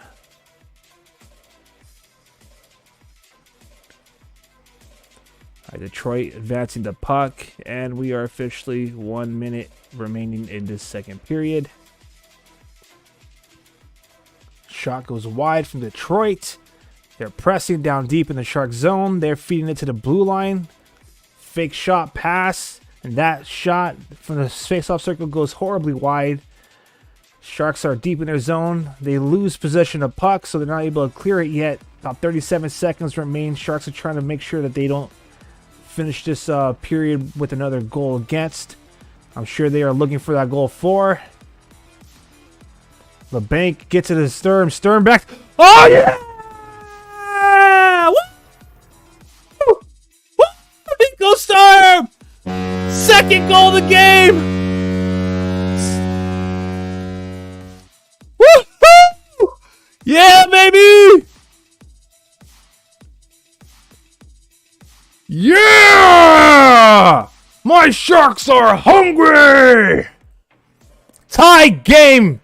Tie game! I should do this one more time. It deserves it.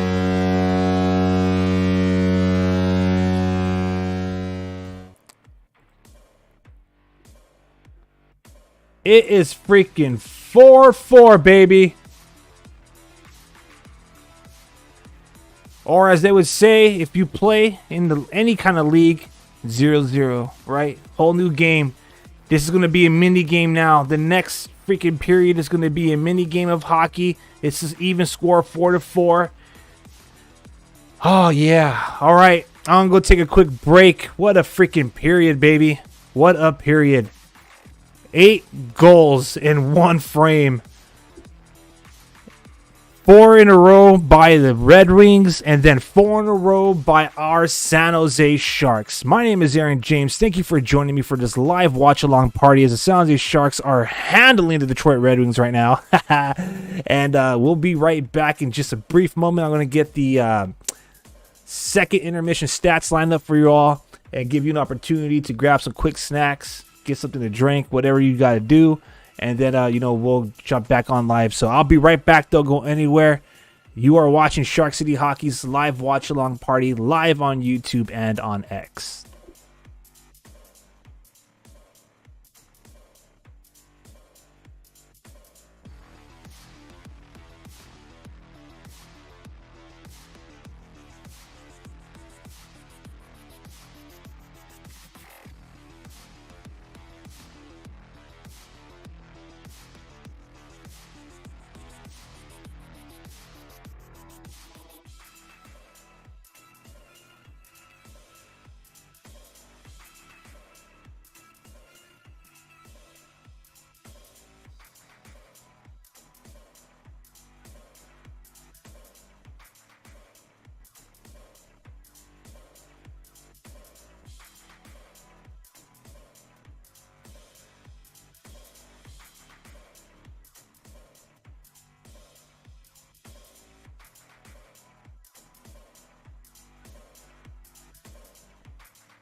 All right. What's up, everybody? Just a quick reminder. This is the Shark City Watch Party for December 7th, 2023. As the San Jose Sharks are taking on the Detroit Red Wings at the Little Caesars Arena.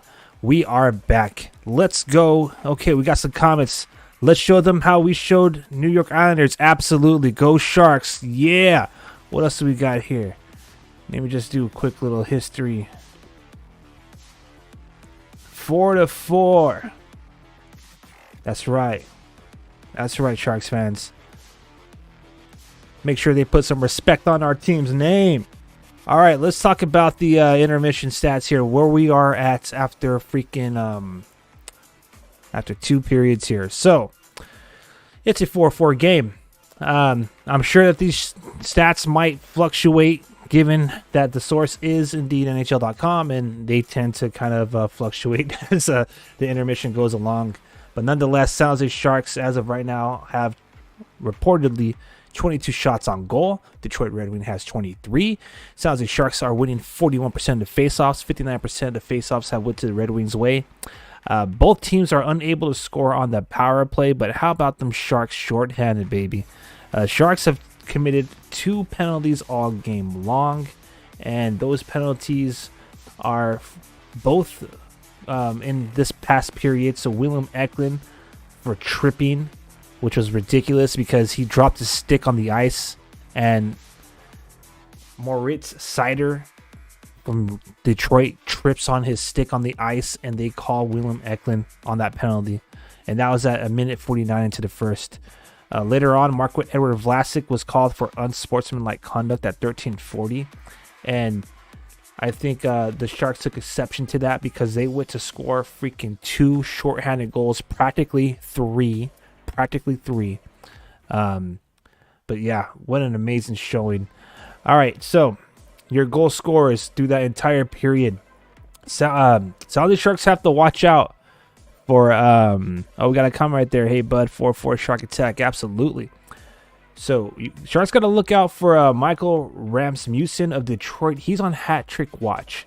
So from the beginning, at 9 minutes and 5 seconds into the second period, you had, let me see, I think it's Klim. Is that correct? Yeah, Klim Kostin score his second goal of the season. That was unassisted. That made it 1-0 Detroit. About 3 minutes and 46 seconds later is when it started to pour in Sharks territory. It was not looking good. Michael Rasmussen got his 4th goal of the season.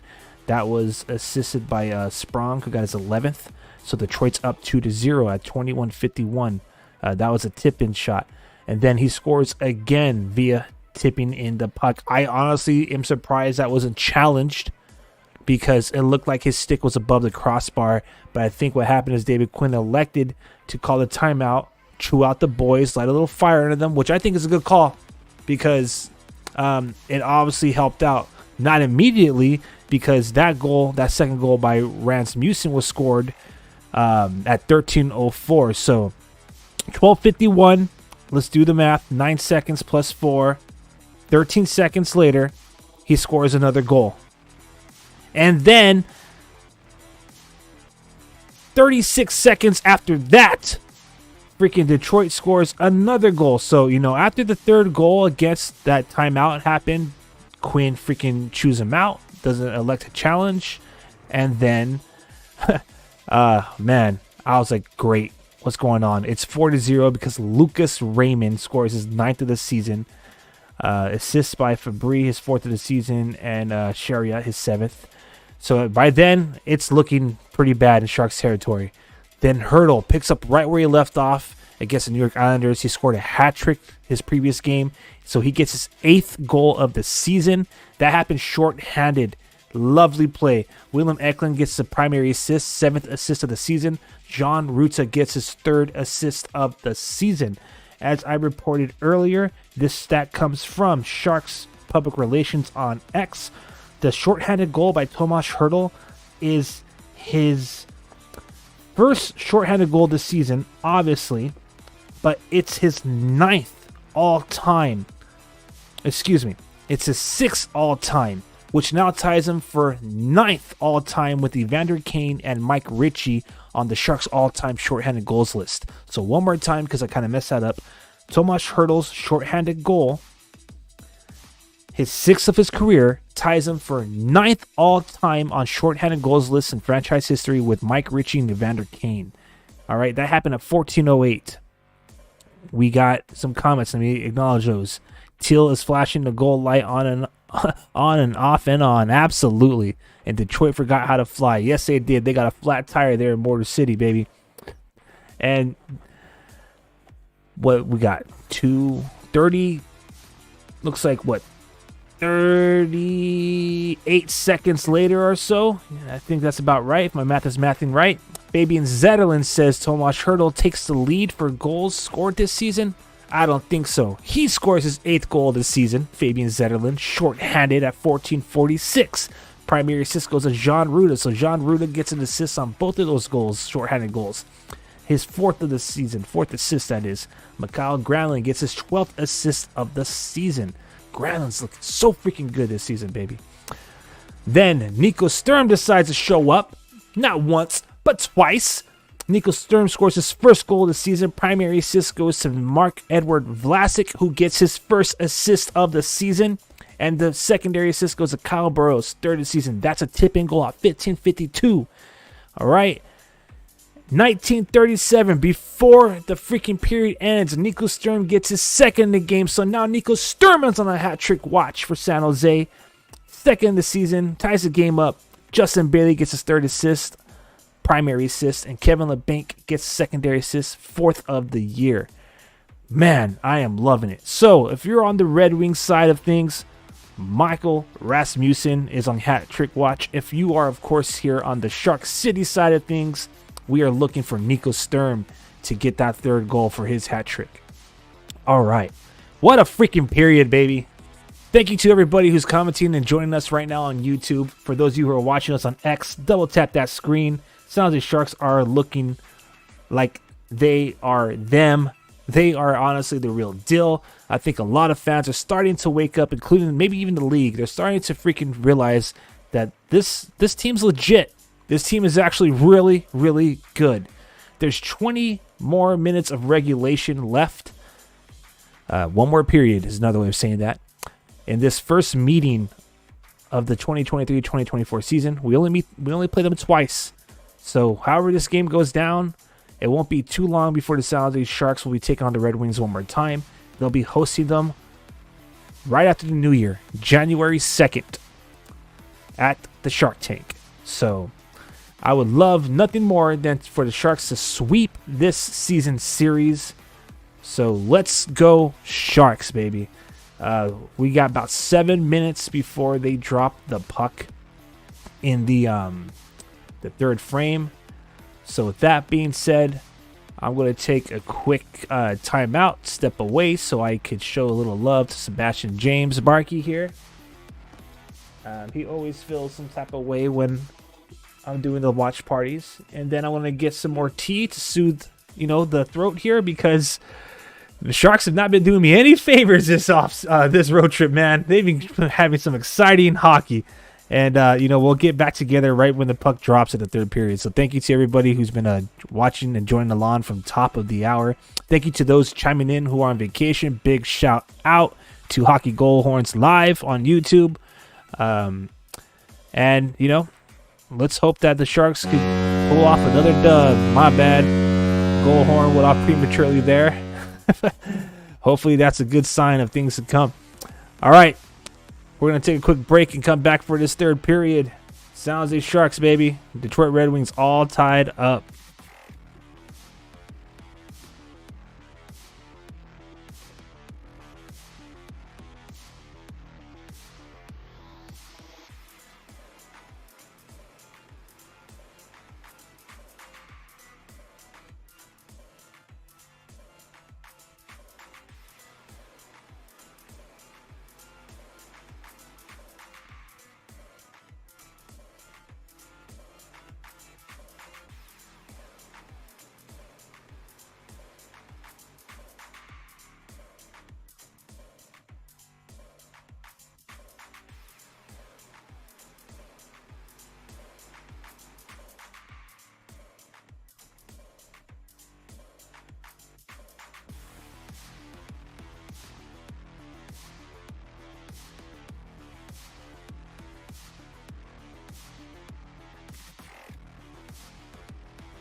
All right, what's up, everybody? Just a quick reminder that we are Shark City Hockey, and this is the watch-along party for the Detroit Red Wings and the San Jose Sharks. So, man, what a freaking period.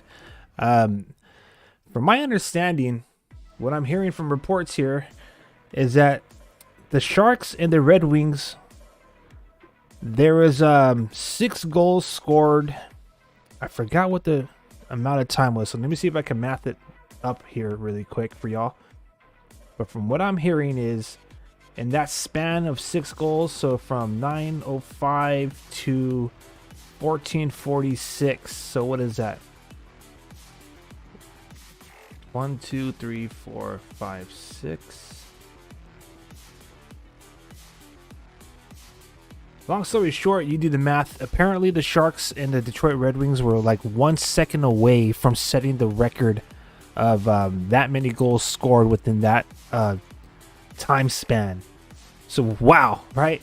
But the 8 goals scored in this second period are the most goals scored in the second period so far in the 2023-2024 season league-wide. So we're watching a very special game right now, Sharks fans. And I am so happy that you guys are here to join me along for the whole way. Matter of fact, I just came across a tweet. So this is from Darren Steffens at Shark Stats. So per Sports Radar, only one other game in NHL history had a combined 6 goals in 3 minutes and 1 second or less.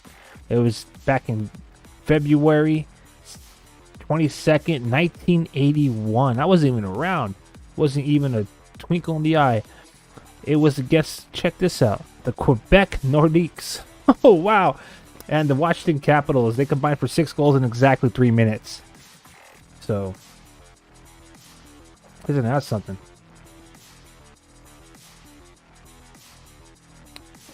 What a freaking period, baby. What a period.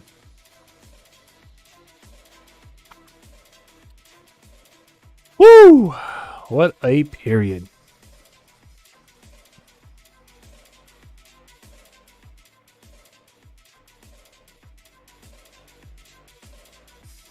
Honestly, I'm going to have to add this to the collection.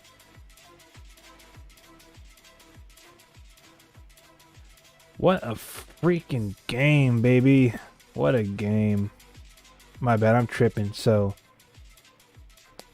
this right here definitely has obviously the Islander vibes, right? The vibes against the Islanders. So, the San Jose Sharks, they were trailing 1-4 with 8 minutes and 7 seconds remaining in the third period, and they ended up winning overtime.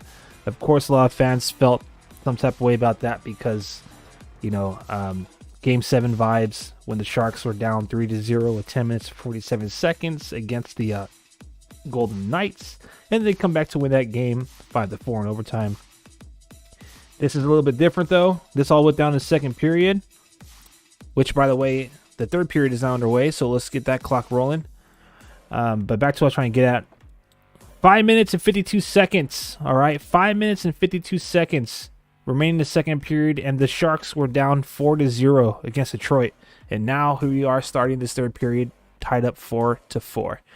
So let's go Sharks, baby. If you're in the comment section, type "Let's go Sharks" if you're a Sharks fan. If you're not, I want you to type it anyways, because if you're in the comment section, you are a part of the Sharks' fifth line, baby.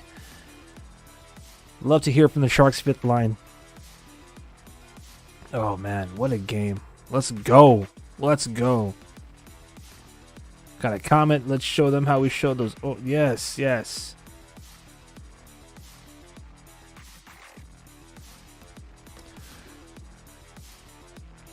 My bad, let me pause the clock here really quick. Let time catch up. Ooh, nice hit. Sharks starting to play the body. Hurdle now. Down low by the face-off circle. Okay, they lose possession of it. Detroit advances the puck into the Sharks zone. Now they're deep behind the net. They swing it alongside to the left face-off circle. Sharks are freaking looking good, though. Kaapo Kähkönen's in the net, by the way. Hits! David Quinn switched out Blackwood and put in Kaapo Kähkönen after it was down 4-0. The Sharks went on that freaking flurry, that fury of goal scoring. So this is freaking awesome. My bad. Like what a good opportunity for Kaapo Kähkönen, man.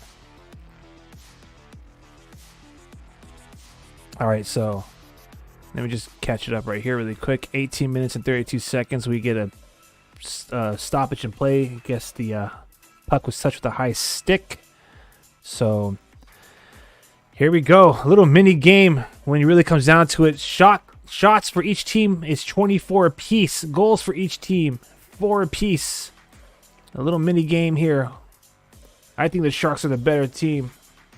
Detroit kind of exploited us for that brief moment, but oh boy, did we handle, especially when we were down 1 man. If you don't believe in the Sharks when they were coming back with the 2 back-to-back goals short-handed, I don't know what it's going to take for you to realize that these guys are a legitimate team. I've been saying it all season. Give them some time. Let them find their chemistry.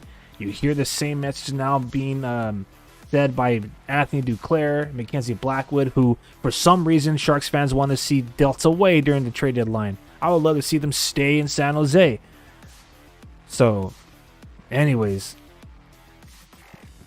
But let's go. We still got this game to worry about here. It ain't over yet. And as I said all season, applying it to the season as we try to compete and get out of the freaking bottom of the standings, maybe even try to get a wild card spot. But first things first this game. But as I've been saying all season, it ain't over till it's over, baby. So there's another classic example right there in that freaking second period. Yeah, baby. Sprung hooks Justin Bailey, so the Sharks got a power play, baby. You know what that means. Type chomp chomp in the comment section. Type chomp chomp because the Sharks are about to have the man advantage. Boom.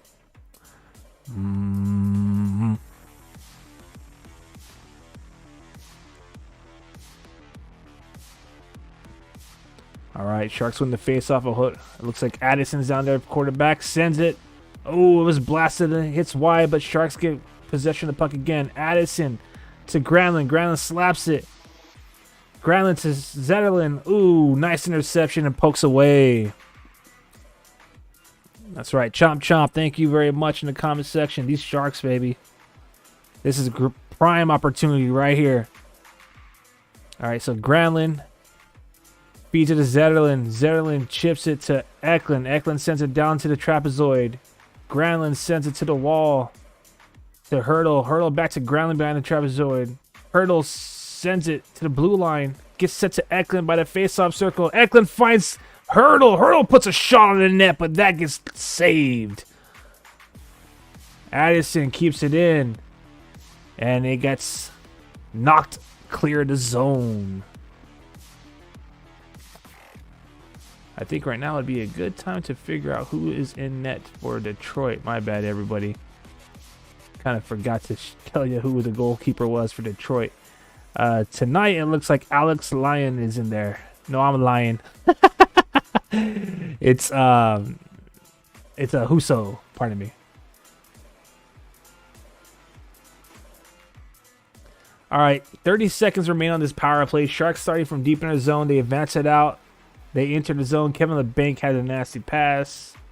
If that was LeBanc, I think it was. All right, McDonald now resetting. Another opportunity. Sharks send it deep. Kevin LeBanc to chase.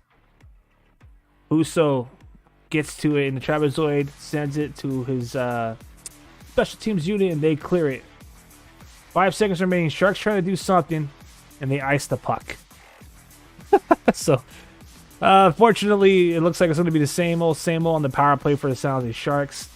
They will go 0 for 2 tonight as well, as the Detroit Red Wings did. So it's all good.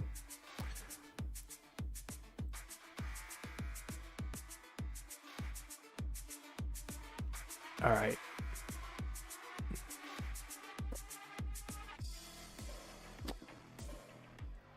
Okay, so the Sharks and Detroit Red Wings are at even strength now.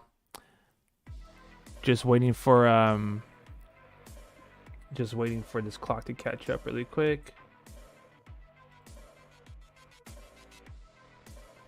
And icing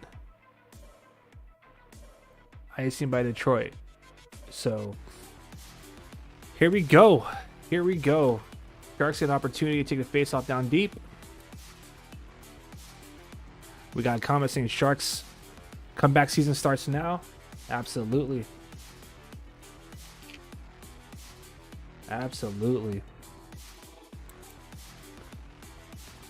It wasn't too long ago where I said I feel like this was a turning point on one of our watch parties. It was a turning point for the Sharks. If these guys compete for a wild card or get in the playoffs, I would not be mad. I'd be one of the happiest Sharks fans. Nasty giveaway to Kane, and he hits the post. Yeah! Woo! The Sharks are coming back now. Zadina with the shot. That goes wide. Bailey sent to the blue line. Ohodayuk fighting to keep in the zone. Now he's advancing it behind the goal line. Sent it to the opposite side of the rink. That was dangerous. We literally gave Patrick Kane the puck to go one-on-one with Kaapo Kähkönen. He beat Kaapo Kähkönen, but he hit the post. Yeah! We do not need no freaking heroics from that guy today in his debut.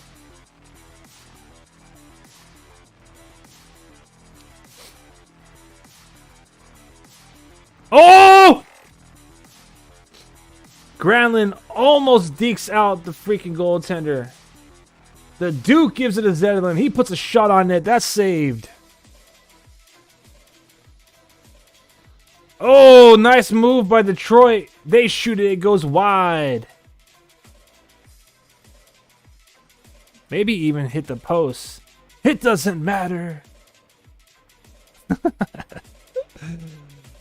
What a game. Back and forth action. Not bad for Thursday night hockey. Loving it. It did.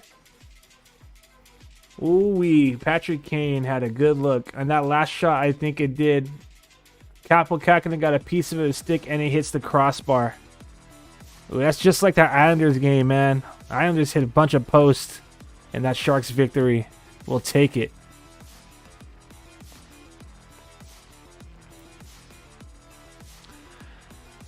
Oh boy. I think we're going to do TV timeout here. So just want to say thank you to everybody one more time who's been joining live, whether you're watching on X or on YouTube. I really appreciate you, spending some time here with me. I am Aaron James.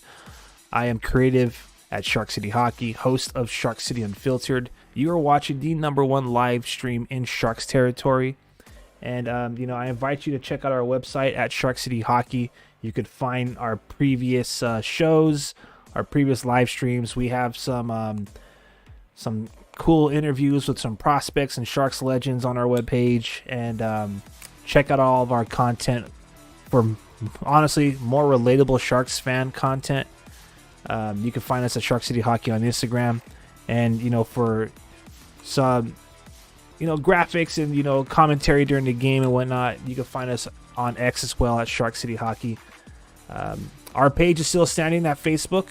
So if you want to go facebook.com, Shark City Hockey, and just follow the page and show support, that'd be awesome. Unfortunately, they've kind of feeling some type of way about whatever it is. And I don't currently have access to it at the moment, but it is what it is. Really quick, this just in from San Jose Sharks Public Relations on X. San Jose has netted multiple shorthanded goals, obviously. And that is now, let me see, twice. So the Sharks have scored twice on the same kill 5 times, 3 without scoring into an empty net. The last time that was accomplished was March 15th, 2000. Owen Nolan and Marco Sturm scoring while down the skater at 5:23 and 6:32 respectively in the first period. So in other words, another way of saying that is the last time we've seen this was 23 years ago, baby. Yeah. So that's what I'm talking about. I'm telling you, man, Sharks are doing some historical things this season. They really are. I'm excited. All right. Kind of lost track of my first thought that was going on there, but it's all good, baby. Oh yeah. If you want to check us out on social media, do so at Shark City Hockey. We're on YouTube as well. Obviously, we're on X and we're on Instagram. Find us there for, probably the most relatable Sharks fan content for sure. And, thank you one more time for all your support. I really appreciate it.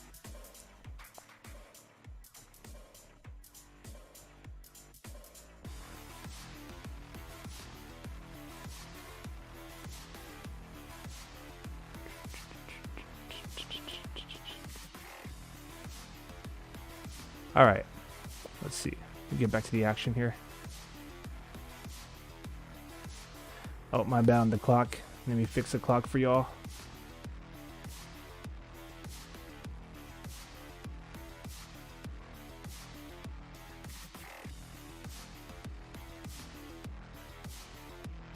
Boom.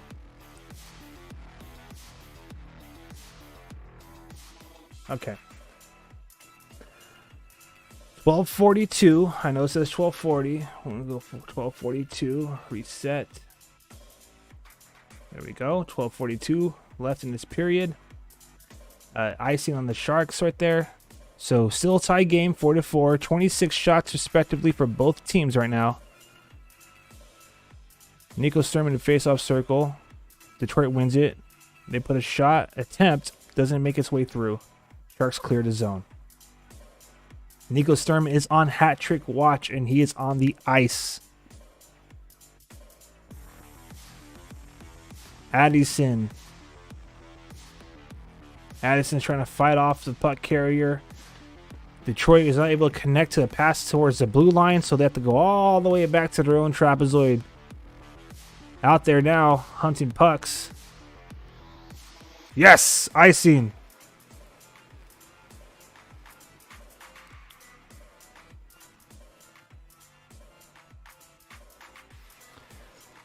This is awesome.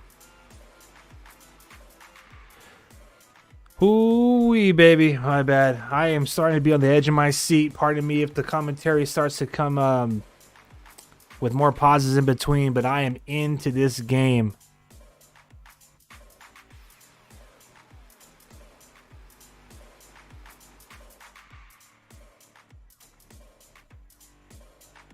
All right. This is so cool, man. Sharks have been playing some inspiring hockey these last few games. And for those who are keeping track, what is this? 20 goals in 4 games, right? Outstanding. Let's make it 21.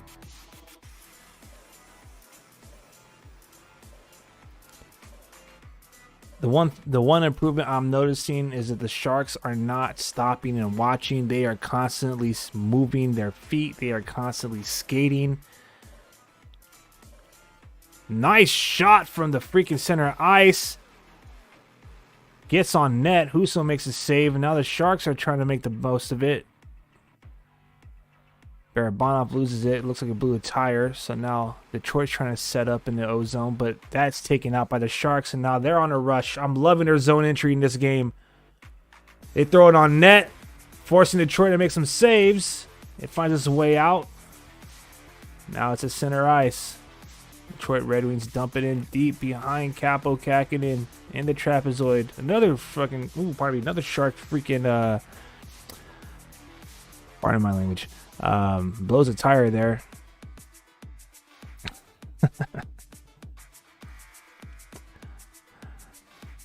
Freaking and puck blended together sounded explicit, but it is what it is. Philip Zadina. Addison putting pressure on the boards. Burroughs now tying a guy up behind the trapezoid. Behind the nail on the trapezoid. It's getting freaking gritty out there. The emotions are riding high. Even over here too. My bad. My apologies for that. This is outstanding, baby.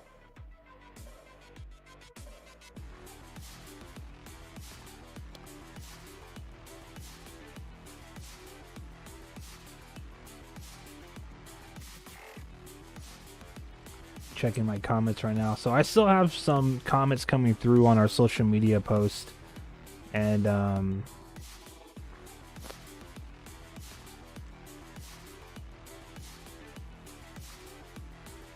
people are so convinced that Duclair is going to be traded at the deadline. I'm calling cap on that.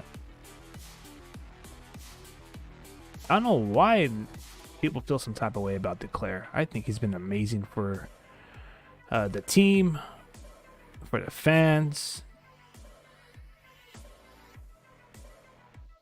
I don't know. I mean, I know he's on a 1 year, like $3 million contract left, but I want to see him stay in San Jose.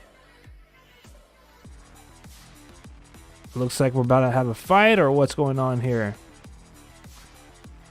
Right in front of the Sharks bench, we got some commotion.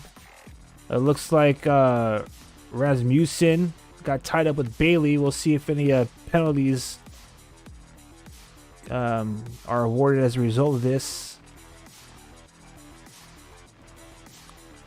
But we have 9:38 remaining.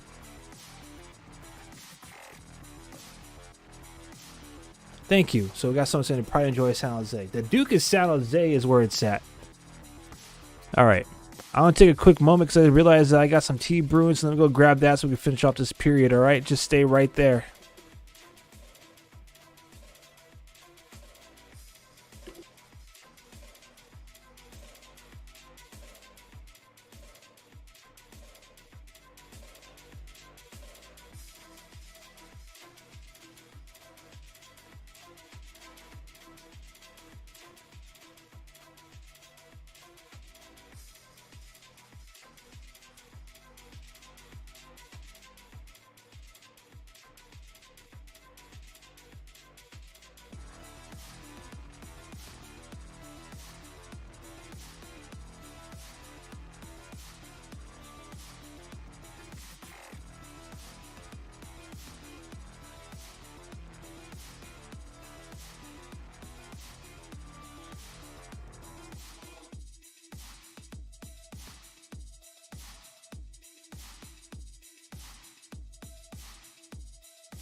All right.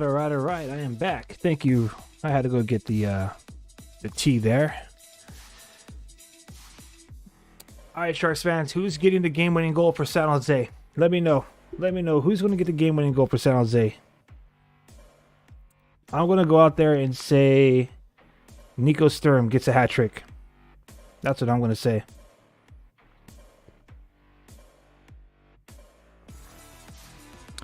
So I think I got some clarity on that stat I was trying to report earlier. So the Red Wings and Sharks combined for 6 goals in a span of 3 minutes and 1 second is 1 second shy of the NHL record for fastest 6 goals by both teams. And that right there was per NHL Public Relations.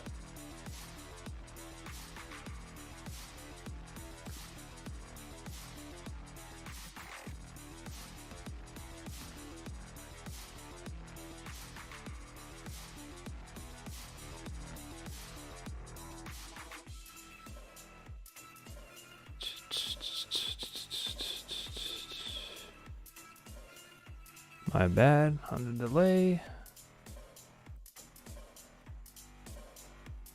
Trying to get the clock set up here.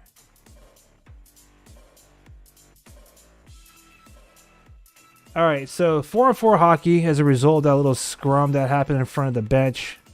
So some open ice out there. Sharks are advancing it right now. Tomas Hertl's out there. He put a shot on net, but that gets easily saved. Gets glove down. Almost 9 minutes remaining in this third frame.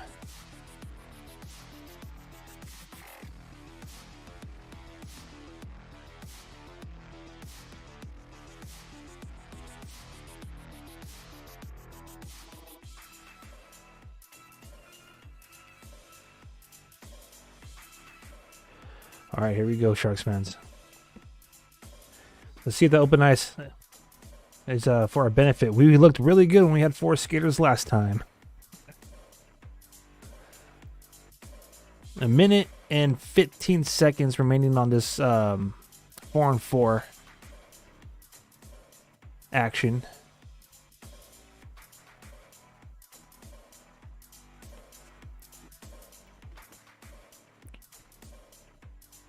My baby. It's okay, my baby. My bad. Talking to the puppy there. Sebastian James. Sebastian James Barkey. He's been a good boy today. I think the last time we got together, he was kind of getting on the stream, letting us know what his take was. Thurn with the shot on goal. Oh, man. Looking for the Hattie.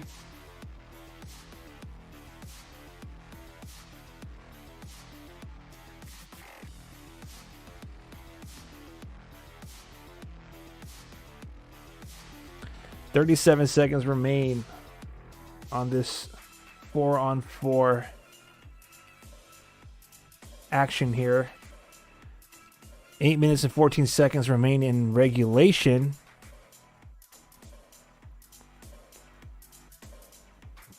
Face-off was deep in Detroit zone. They win it. Now they look to advance it out. They are at center ice. They're looking for a way in. They kind of find their way in. Passing it back to blue line. Shot. And that goes in and out of the glove of Kaapo Kähkönen. 10 more seconds of 4-on-4 play. Another shot by Detroit goes up and high and wide. Ooh, you gotta watch out for Declare, baby. Declare out there looking to poke check and create his own breakaway. Oh! A good shot, a good chance for the Detroit Red Wings. That crowd's going wild every time Patrick Kane gets the puck down low. He ain't gonna do nothing in that, baby. My bad. Justin Bailey now down deep in the zone. All right, Kane has the puck. He dumps it for a line change.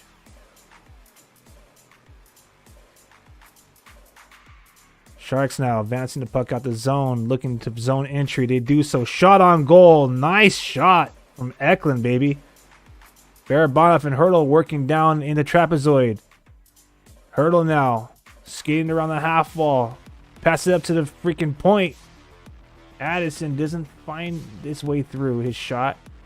Now it's a 3-on-2 opportunity, and they freaking score.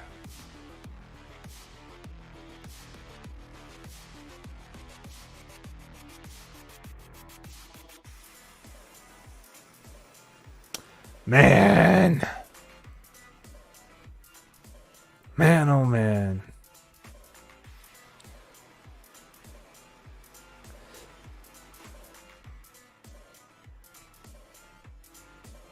Great, oh boy, oh boy. What a late goal. It looks like their captain, Larkin, scores the goal. They kind of set up a box almost, but Larkin was wide open and they feed it to him and he just slams it home. From my understanding, that's his 6th goal in 6 games, so he's on a hot streak himself. Now the Sharks have about 6 minutes and 30 seconds to freaking tie this game back up.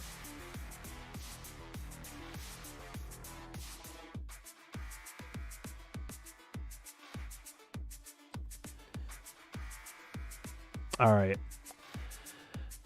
Oh boy, oh boy. Kind of a buzzkill here at the watch party, but it is what it is. We got plenty of time left the way this game has been going and the way the Sharks have been playing, so there's no reason to not believe that we can't come back, and it ain't over till it's over, baby.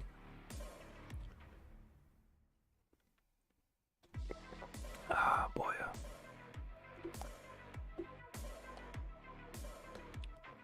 All right, Detroit Red Wings are advancing the puck down deep. Sharks are working it by the half wall behind the goal line. Kevin LeBanc, Mario Ferraro working down low. Unable to really get control of the puck. They finally get it. Beat it to Burrows. He's getting all the way around the net. Sends it across ice. And they're going to dump it in and do a line change. 5:45 remains in regulation. San Jose Sharks looking now to tie this game up. One more time. there anything left in this tank?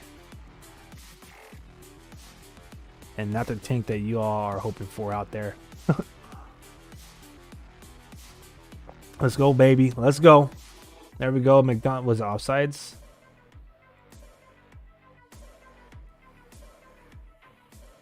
All right. 5 minutes and 20 seconds remain in this game.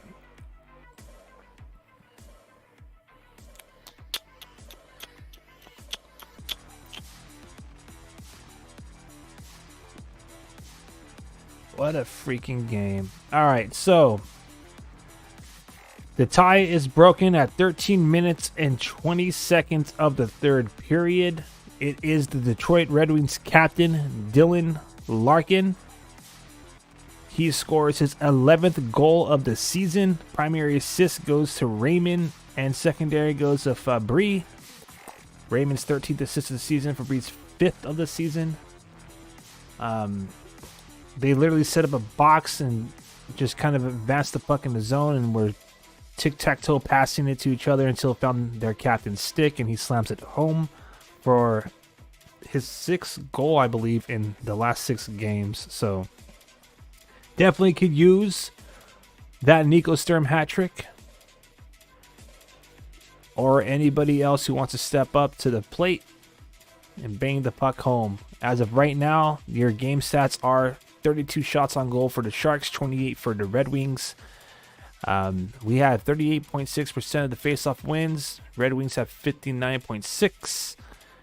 Penalty minutes are even at 6 each, and no one's converted on their power play chances. Sharks 12 hits, Detroit 10. Block shots for Sharks 10, 14 for Detroit.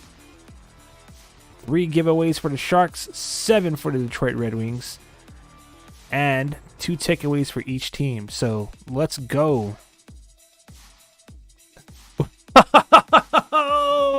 We got someone in the chat section on the 5th line dropping it, of course, after you guys take that lead. Red Wings for life. Sharks need to relocate to Taiwan. Oh man. That's hilarious. Welcome to the party. All right, this game ain't over, baby. So let's see what we got. All right, so Kane advances the puck in. He throws it on to Kaapo Kähkönen, who elects to cover up the puck.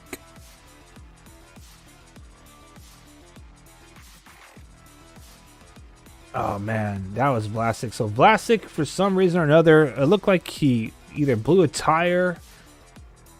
I don't know what's going on with that ice out there in the Little Caesars Arena, but man, that's like the 3rd, 4th time like one of our guys just blew a tire.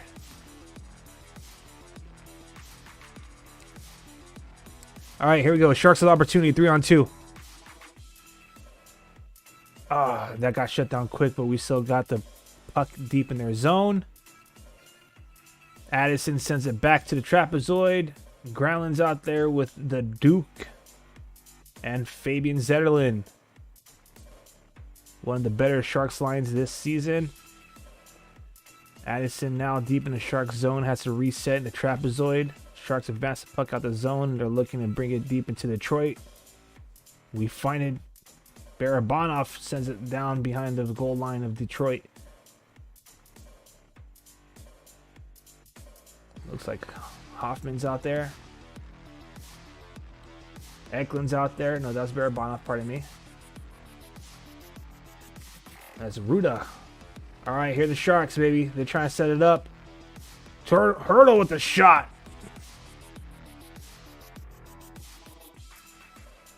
Okay. Okay, less than 4 minutes to go in this game. Sharks showed a little bit of life right there on that hurdle. Barabanov and Eklund line. But Kane is out there. Tries to throw a shot on goal. Doesn't find its way home because it got blocked. Sharks clear the zone. All right. Call goes our way. No icing. Waved off. Oh no. Too many Sharks committed. Good, good. All right. Detroit looked like they're about to break out, but we chipped that puck away. Now we are a lot of back and forth going on in center ice, but the Sharks now enter the zone deep. Takes Mario Ferraro to carry the puck all the way into the freaking goal line. Burroughs now trying to help set up. Eklund to Ferraro. Ferraro throws it toward the net. All right, behind the blue line. Oh, they're looking. Oh! Missed opportunity there for sure. Looked like we're trying to set it up for a like right in the center, but we didn't have anybody home. Just literally met him like a second and a half too late, and we skated right by. But that was a good sequence. Burroughs shoots the puck, and good glove save by Husso. Had the bank right there for a rebound, but none was given. All right, Sharks pulled the goalie. Kaapo Kähkönen is out of the net. That means we have an extra attacker in. Ooh, this is scary. Here we go. All right, 6-on-5 hockey. Sharks slap it down deep. Puck settles nicely for the Sharks at the half wall. Hurdle now behind the goal line. Duclair has it now. Duclair gives it to Granlund, who's at the point. Sharks are kind of just cycling it around. Granlund at the point again. Too much passing, boys. Come on. Oh, my goodness. Granlund is battling. Oh, my goodness. The puck literally crosses the crease. Wide open net. 2 minutes ago. Come on, baby.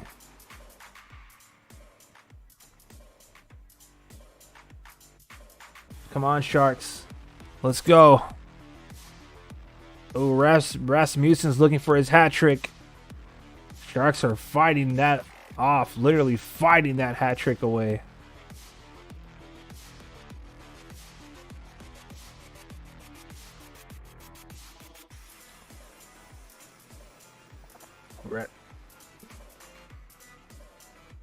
What a freaking play.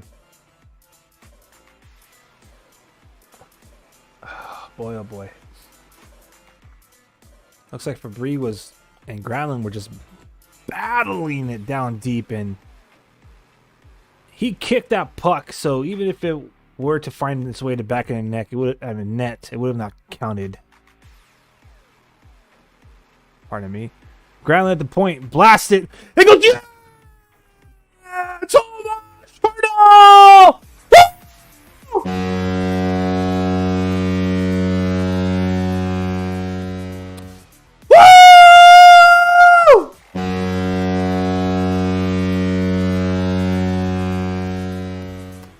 Tomas Hertl ties the game up for San Jose, baby! Woo! A slapper from Granlund, rebound. The shot goes and misses the net, goes off the boards behind the goal, finds its way to Hertl's stick, wide open net, tying goal, baby. One more time.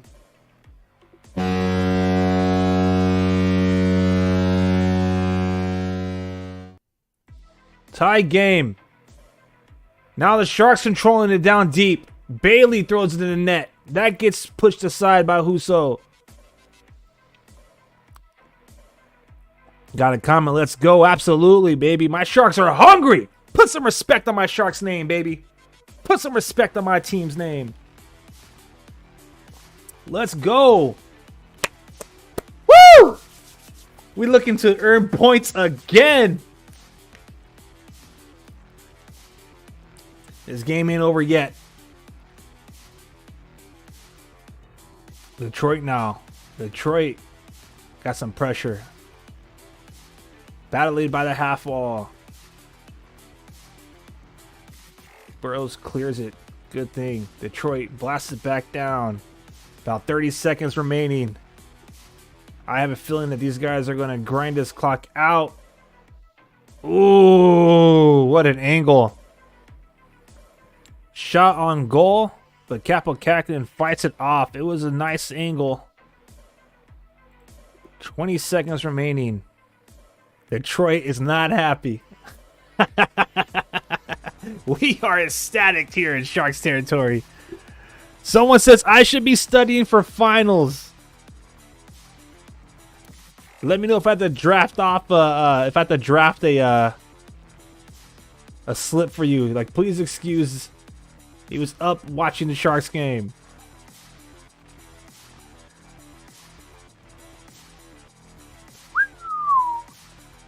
All right, another shot on goal. Kaapo Kähkönen is fighting them off.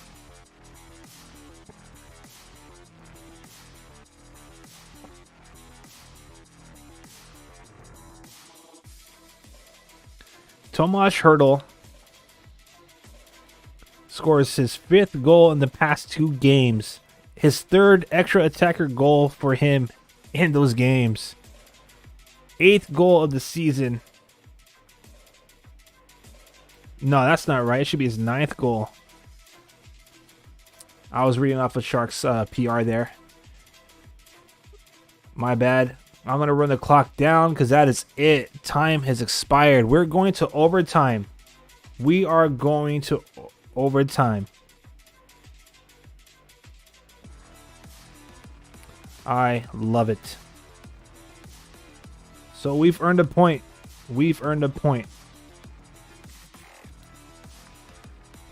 We are going to overtime, fans. So let's get the clock ready. I think we got this. I really do. There's no reason to believe we don't.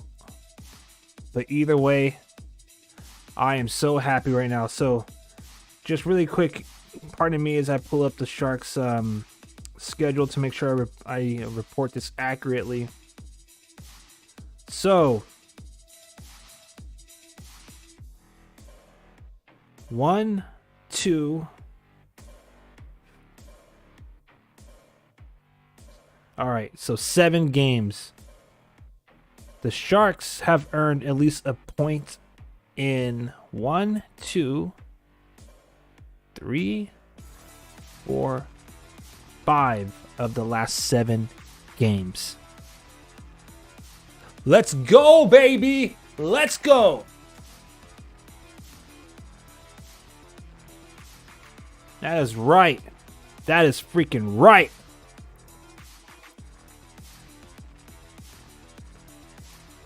Even if the Sharks can't pick up that extra point, which I don't think is going to be the case. I think we got it. But we're still not going to be the worst. I freaking love it. Here we go, baby. We thought it was a mini game in the 3rd period when it was 4-on-4. This is literally a mini game. 5-on-5. Excuse me. 5 minutes of overtime hockey. 5-on-5. Can't even speak. I'm so excited. 5 goals for each team. 3-on-3 hockey. 5 minutes to go. Let's do this. Some overtime hockey, baby. My bad. It took me a minute to spit that one out. All right, the puck has been dropped. Detroit wins the face-off, but that puck trickles all the way back toward the goalie.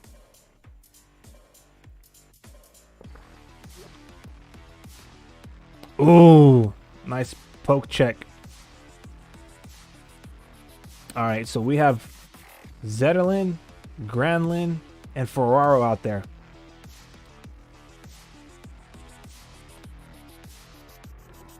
Yes! Yes! Zetterlund! He has Granlund! They score! Woo!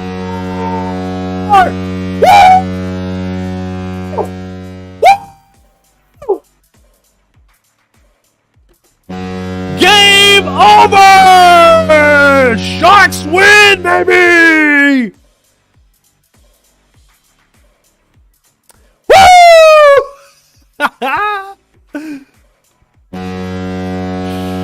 Yeah! Woo! Oh yeah, baby. How about them San Jose Sharks? That's what I'm talking about.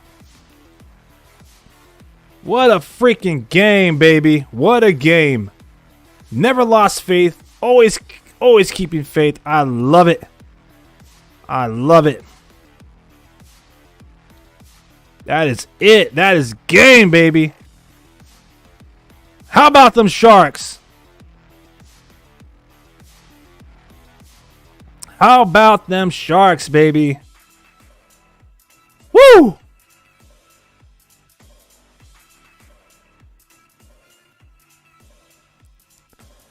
I remember not too long ago, people were talking some smack, saying how, oh, this road trip, they haven't won on the road, blah, blah. Well, look at us now.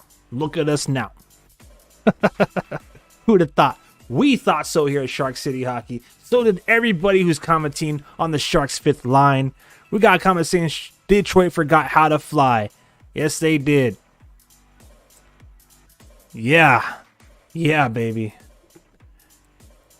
All right. Let's go over your freaking final stats of the evening, Sharks fans. First and foremost, that was Mikael Granlund's goal. His third of the season. Oh. My bad. I need to take a moment to reflect. I am so freaking happy right now, man. I'm so happy. Mikael Granlund wins it in overtime. It's the second time in Sharks history, counting regular season and postseason, this is per Sharks PRNX, that the San Jose Sharks have overcome a 4-goal deficit to win a game. The last time was Game 3 of the 2011 Conference Quarterfinals at Los Angeles. Yeah, baby. Mikael Granlund gets his third goal of the season. With 35 seconds into the overtime period, San Jose Sharks finished this game with 36 shots on goal. They had, 39.1% of face-off wins with their way. They had 6 penalty minutes.